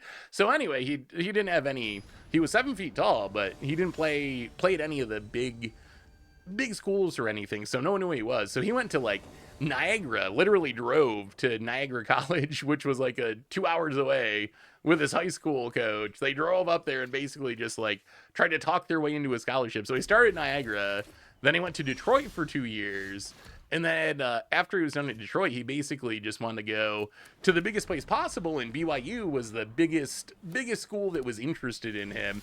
So you don't actually have to be a Mormon to play at BYU. You do have to agree to live by their honor code, which includes a lot of Mormon stuff that if you're not a Mormon, you probably wouldn't want to do. You're not supposed to drink coffee, or some of the restrictions were kind of harsh. But you're not supposed to drink coffee, for example. They don't enforce all those super harshly, but as long as you agree to live by their rules, basically, you can go there and play sports or whatever without actually being a part of their religion. Splooter. Scooter McGavin.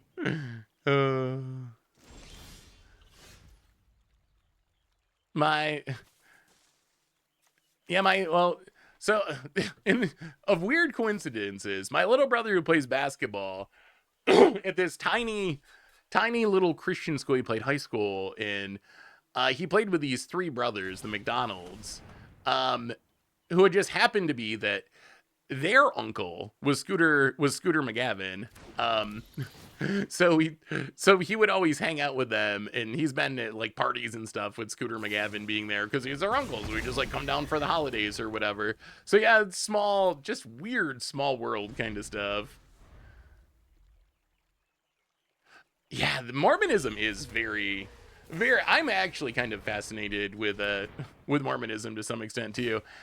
Have you seen the South Park episode, Lucid? I'm sure you have if you're obsessed with it, but I thought the South Park episode actually did a really impressively good job of, I mean, it's South Park and they're going to meme on you and stuff, but I actually thought it did a pretty good job of laying out the basics of Mormonism.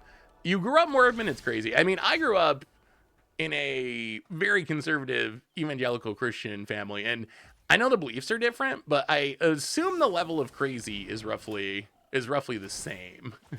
I think. Oh, this is a sorcery. Gosh darn it! I would have just cast that. Okay, that's awkward. That is a little awkward, opponent. You're gonna get to do some monument things, I guess. Ancestor recall, too good. Dum dum dum dum. Dum dum dum dum. What do you think the odds are they got a counter, chat? Do we just fire off Wear Down, and if they counter it, it's just game? We're so far behind on resources, missing those land drops. Our opponent, we have drawn 13 cards. They have drawn 22. They have 6 lands. We have 3 lands. Usually if you get mana screwed, the upside is you have way more cards in hand than your opponent. Not when your opponent's Ancestral or Accumulate Wisdoming. Yeah, I mean, we're just going to fire it off. And if they answer it, then we're going to assume this one wasn't meant to be. All right, wear down. Go for them both. Show us that counter spell. We didn't draw any lands. Opponent's going to abandon attachment. See if they can draw the counter spell. Regarding the Dragon Rulers being banned, I didn't quite intentionally per se when that happened. I was really hoping to have them unbanned sooner, but a YouTuber I was friends with always was talking about Magic, and I jumped ship more organically than angrily. I see. So it just kind of lined up at the same time. They banned your dragons, and you were also becoming interested in Magic at the same time. Well, we got rid of both of the payoffs for now. Our opponent has drawn so many cards. And we were doing pretty much nothing, but opponent got a Grand. And gonna pass. Well, I mean, see if we can kill the Grand.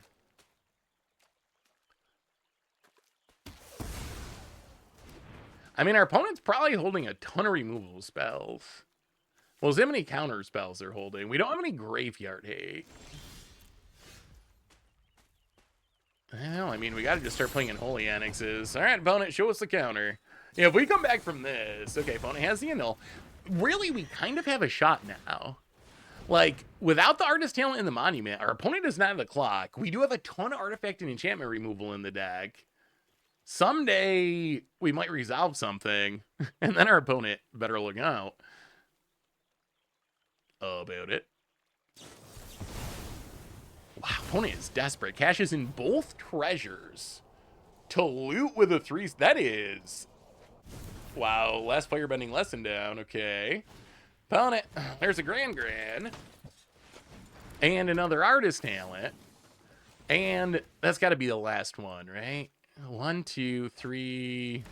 One more. All right, there's one more Accumulate Wisdom. I mean, opponent has just drawn... Our opponent's drawn 36 cards. We've drawn 14. That is actually kind of insane. That is over the top, opponent. I mean, if we come back in this, that would be very, very, very impressive. We really need to draw. Wow. Our opponent's also playing in a very strange way. Oh my god, we cannot draw land to save our lives. Well, alright, Unholy Annex. Opponent, more annuls, gets to loot. Alright, we just gotta mill him out. How have we only drawn 3 lands and 15 cards? How's that possible? That would be the equivalent of us being a 12 land deck. Opponent, Growl Crackling Wit. Okay, that's an issue. Discards a land. And to see something weird is going on. Opponent, gonna make an otter. I mean, they're gonna find another monument at some point. It's just frustrating because our opponent's playing so unoptimally. Like, the main phase looting and so forth with a hand and stuff, like, but we just don't have a hand that can punish it. Because we don't have any lands. Turns out it is hard to punish your opponent for suboptimal plays if you just don't have any mana. Opponent. Come on. Agniquella. Oh, they found another monument. All right, that's... coming together. That is probably going to do it. Opponent loots away a card. Monument. Definitely not pretentious. I'll give him... All right. I mean, this one... You know what? It just was not meant to be. How unlucky are we? What do you think the numbers are? 60 cards. I believe 24 lands. How many left in the deck? 14? We've drawn 16. 3. We will draw 3 lands or more. We will draw more than 3 lands. 96% of the time. Okay, so basically a bottom 4% draw. Yeah, with the monument, I mean, I guess we'll play in Holy Annex. I think we're pretty safe to just scoop here. I don't think there's any realistic way with this setup we can actually win. An opponent has an Into the Flood Maw. Sure. Yeah, so about 4 in 100. So not that unlucky. I mean, unlucky, but not like insanely unlucky. Yeah, it is. It is kind of. When your opponent does weird things and you still lose, you're like, come on. I mean, I don't think our opponent played horribly or anything, but just some of the timing on stuff was odd. Maybe they could have had, we don't know their hands, so they could have a reason for it. But like the Agnaquella main phase, that's a weird one. That's something you do if you're really desperate, right? If you like need a certain piece and you don't have another option or you're about to die. But just with a handful of cards and a bunch of mana, I don't know what you're. They only had, what, 1 mana left over? So it's not like you can loot and then play a monument or something. So I don't know. That's the play that I thought was weird, but. All right, 1 in 25. 1 in 20. 1 in 25. That is correct. All right, one more. Let's give this deck one more shot. So I feel like this deck's meh. It's fine. The combo's cool. Oh my, I am dreading. Oh, I'm so. I've loved the bracket. The matchup I am looking forward to the least in the whole first round is the wild card. Is the wild card matchup because, oh, do I hate mono blue tempo? Man, I hate that deck. I think that literally might be my least favorite standard deck of all time. Like, oh my god, nothing like. Just hearing Richard talk about it, it was like physically. My body's recoiling in horror. I was gonna call it at work, but my coworkers are so unreliable. They have a negative amount of PTO, so I can't do that. So I gotta get going. See you later, chat. Hey, Mega Magikarp, have a great day at work. Thanks for hanging out. And yeah, we're gonna be wrapping up pretty soon anyway. So you're not missing much. Have a good one, Mega Magikarp. Opponent popping off with the. Oh, this is the O'Hare Axelon deck. This is the O'Hare deck. We're down to 15. Opponent passes. Well, let's play this. Madame No, the Power Broker. See if we can maybe block this Voice of Victory. Opponent Mountain. And. Oh, we're. Well, yeah, that is kind of the nut draw for our opponent.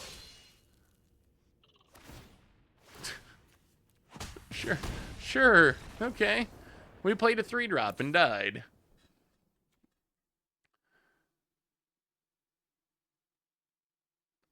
Is Spark to Fairy in the meta? I do think this sideboard, these combo pieces need to be removal spells, I think. Is Spark to Fairy? I'm trying to think. All right, let me pull up. Let me see if I can pull up the list.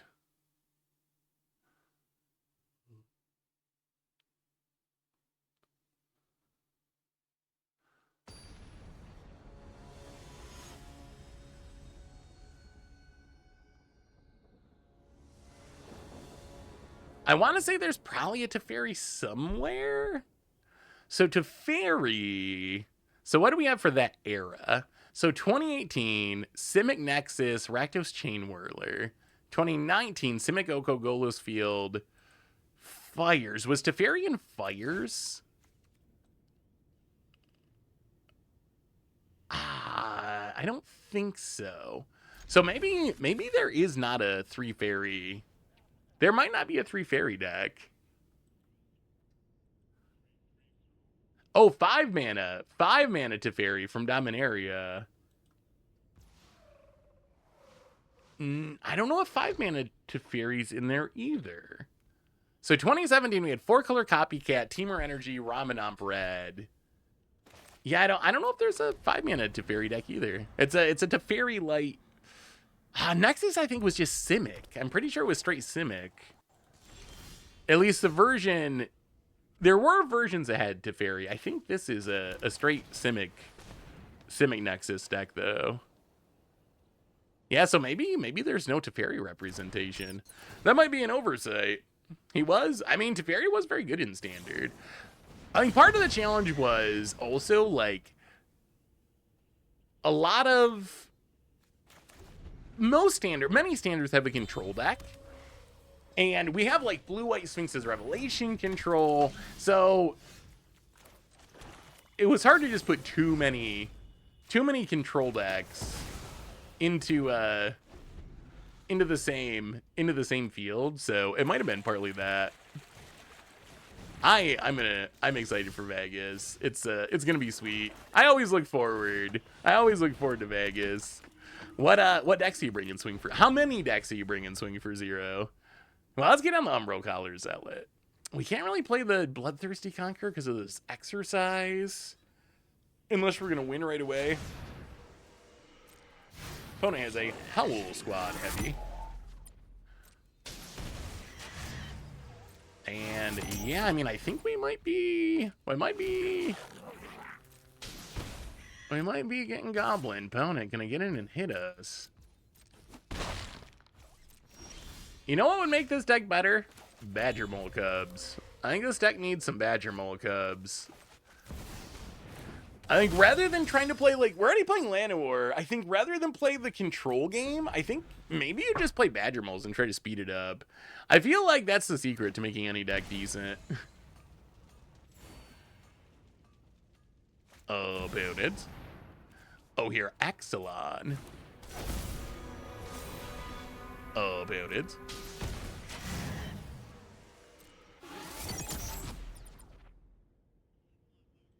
And I mean, we're kind of super dead. Yeah, deck looked very impressive. Very impressive for red white. With the standard deck series, do you think you play best and take the right mulligan, or kind of overconfident to teamer being powerful? Also, try not to be hurtful, but I think you should up the game a little, seeing some not optimal plays. Well, if you have any specific plays, I'm sure there's always stuff you can do better. So if there's any specific plays you're curious about, I am happy to talk about them. You know me. I just philosophically, I'm not someone who really believes in mulliganing heavily. That's just like in general how I play Magic. I'm not a super heavy mulliganer. I think it does depend on the deck and like the combo aspect of the deck. But like some decks you need to mulligan with more than others. Maybe I should have mulliganed somewhat more with Omnath Ramp, but I don't know. It's just like, I feel like it's one of those things that if you do mulligan and you end up on 5 cards and have a non-game, then that sucks as well. And that's like the risk of just mulliganing super aggressively. Like, I don't think mulliganing is just the solution to every problem. I think, like, I don't know, sometimes you have a hand that's a B- instead of an S, and that's just how Magic works, and you make the best of it. So that's kind of my thinking. Not a big fan of like super aggressive mulliganing, just because I think it's pretty easy to leave yourself actually having non-games and like starting with 5 or 4 cards and just not having any chance. So that's kind of my thinking.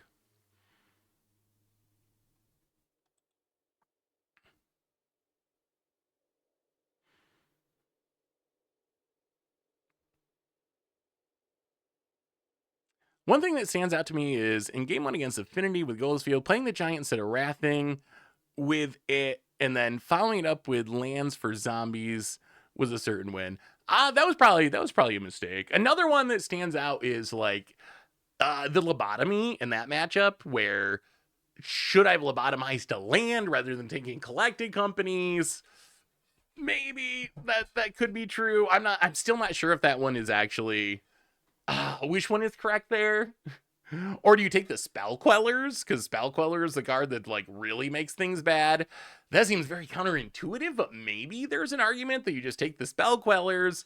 But yes. Hey, so I want to suggest for the best standard deck ever series, I have seen you discuss a loser's bracket and how long it would take, but what about recruiting Krim and Tomer to record more games? Krim is well versed in 60 card formats, and Tomer started playing standard.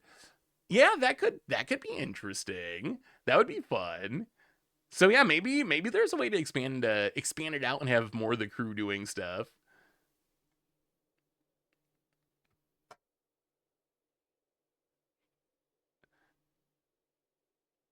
You can win with 5 cards if they're the right cards. Oh, that's true, but it's easier to win with 7 cards than 5 cards. Like, it is true that you can win with 5 cards if they're the right 5 cards, But just because you mulligan to 5 cards doesn't mean that you'll have the right 5 cards, right? You might have a B tier 5 card hand, and a B tier 5 card hand is going to be way worse than a B tier 7 card hand. So I don't know. I mean, I'm from Seth Mansfield. I think it's the name Seth. Seths don't like mulliganing. I'm from the Seth Mansfield school of Magic, where you don't mulligan. You don't mulligan unless you really have to. But I think that is a fair point. It's definitely something I'll keep in mind. But I don't know. I'm not the biggest believer in just respinning to try to get. Like I said, it depends on the deck. Some decks you just have to do that. But in a vacuum, I'm not the biggest believer in just trying to respin every hand to try to get something a little bit better.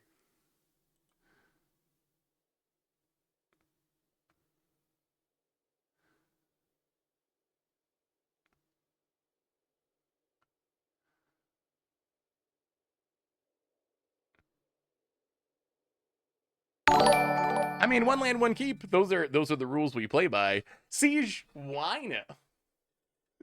Why have I not noticed that name before? Siege Wino is a hilarious Magic Twitch name, I will say. Siege Wino for the 3rd month. Welcome back to the Fishbowl. Thank you so much for your subscription. Big subscription for you. Thank you, thank you, thank you, thank you. The way I look at it, how many games do you die with cards in hand? Losing to a clunky draw negates extra cards that you could have in hand. I mean, I think that might be especially true in the modern era of Magic, where since so many cards generate some sort of card advantage, it's much harder to run out of cards today than in the past. We've definitely had some top deck wars in the bracket. Like in the earlier era of Magic, running out of cards was a pretty regular thing. Like, and ending up with both players top decking. So I feel like that's something that, honestly, I feel like there's an incentive to mulligan more with newer decks, with newer cards, than with older decks with older cards most of the time. Because I feel like if you're playing newer power creep era cards, like the last 6 or 7 years, you have so much incidental card advantage where your ramp spells are also drawing you cards, and your removal spells, they might be drawing you cards too. Like, so many things draw you cards that I think the risk of mulliganing relatively aggressively with a deck from like 2020 forward is actually much lower than the risk of mulliganing aggressively with a deck from 10, 20 years ago. It's also funny, one of the other things is, like, I think it's also interesting when it comes to brackets. You got to remember that, like, in the early years of Magic, the mulligan rule was you could only mulligan if you had 0 lands or all lands. You actually literally had to reveal your hand and show, I have no lands in this hand, or I have 7 lands in this hand. Otherwise, you could have 1 land, 6, 7 drops. By rule, you had to keep that hand. You could have 6 lands and a 1 drop. And by rule, you have to keep that hand. So decks like Academy or whatever, you didn't really have the option to mulligan super aggressively anyway, right? Because the rules just didn't allow you to just mulligan anytime you wanted to. So the respinning to, like, improve your hand, I think that's really a London mulligan rule thing. Even in the mid 2010s, when we had the Paris mulligan rule where you had to scry if you mulliganed, the punishment for mulliganing was so severe that you were really incentivized to keep, like, a B tier hand, because the risk of going to 6 and getting a bad hand and only getting to scry 1 was very high. But now with the current mulligan rule and so much incidental card advantage, I definitely think that it's becoming more and more correct in Magic to spin to 6, to spin to 5, to try to find. We see in Standard right now, like, 5 cards Badger Mole Cub Quantum Riddler is better than 7 cards Llanowar Elves and some random pieces or whatever. Like, it's really incentivized. It's really changed how the game is played, which is kind of interesting. Hey, what's up, Soul Salvage? Southwind is what you get after eating spicy oatmeal pizza. It's very good, very good. So what do we play today? We're actually kind of wrapping things up for today. So we started with Pizza Combo, and I mean, I think this deck's actually maybe a legit best of 1 deck. We had some losses with it to Control, but I was absolutely shocked, just absolutely blown away how consistently this deck was winning around turn 3.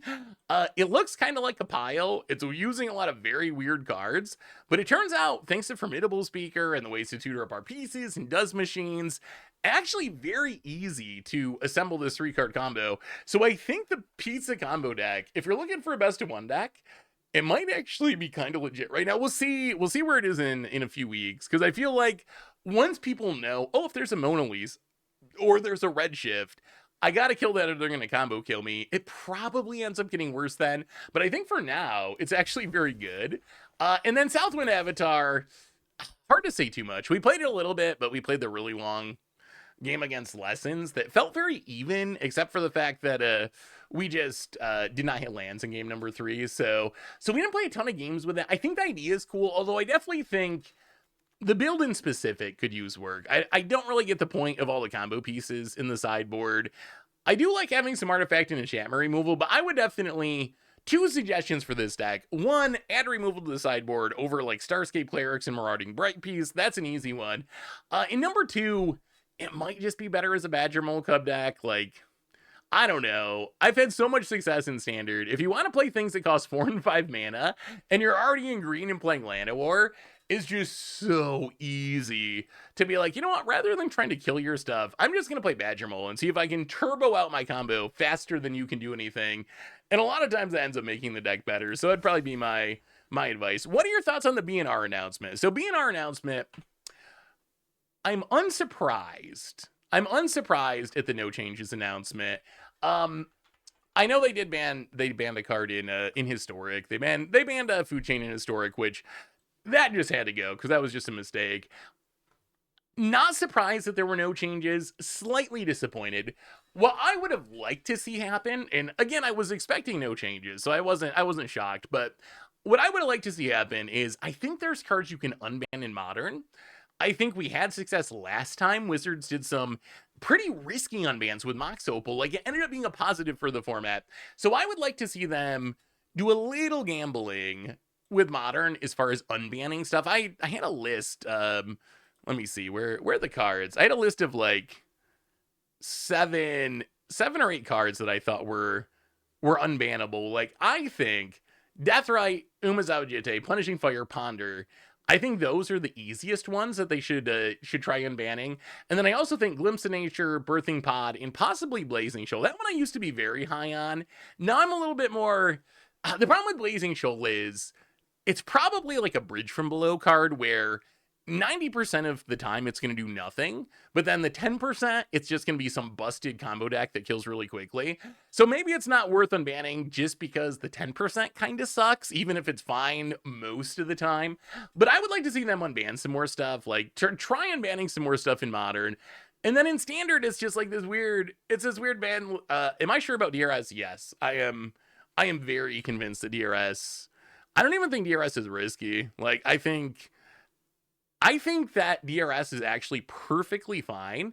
And I think that we just have 2014 Deathrite Shaman in our brains and remember how scary it was back then.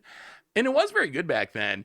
But there's just, in the world of Ocelot Pride, Guide of Souls, Ragavan, there's a Delighted Halfling. The power creep on 1-drops is insane. I think that in 2014, Deathrite Shaman was like way up here and everything else was down here. Now I think if you unban Deathrite today, it's good. It'll be playable.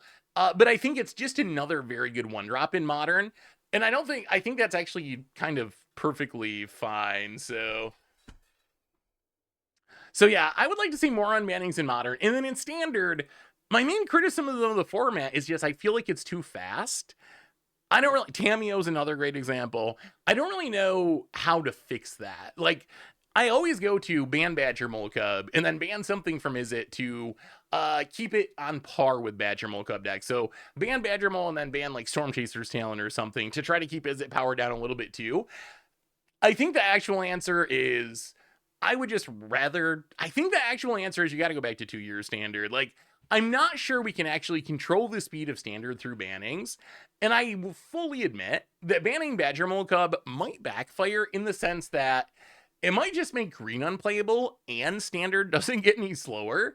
And then that would make standard worse. You'd have a less diverse standard and it would still be just as fast as it is today. So I actually think that, like, I'm not sure it's a problem that you can ban your way out of, if that makes sense. Like, I think maybe the speed of standard is just a product of having so many sets and so many cards.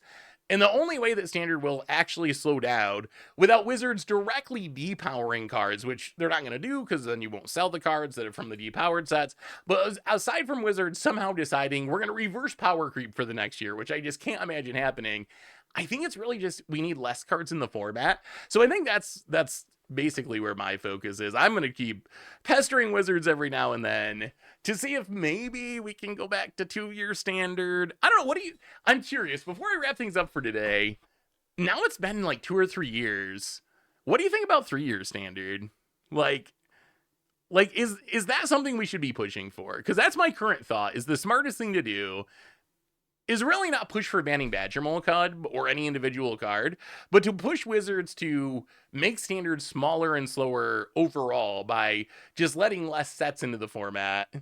But maybe if people just really love having 3 years of sets in standard, one thing I've learned recently is, over the last few years really, is what's best for me isn't necessarily what's best for everybody. And just because I would like standard better if it was smaller and like a little bit slower, if everyone else is like, hey, this is working for me, then I'm probably the one that should just learn to adjust if it's working for everybody else. But that's what I'm thinking currently. I've even noticed it just being like kind of overwhelming to brew in standard. Like, there's just physically so many cards to look through that if you type a keyword into like Arena or Scryfall, you get a list of like 100 or 200 cards, when in the past you'd get 30 cards, and it was just easier to manage, if that makes sense. But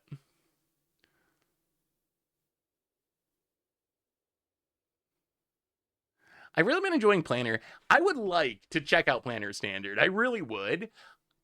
I just always run into a barrier of formats that I need to go to a Discord to find a match. Like, usually how Magic works for me, if I'm not working on like a video, is I just want to be able to sit down and click a button and play some Magic.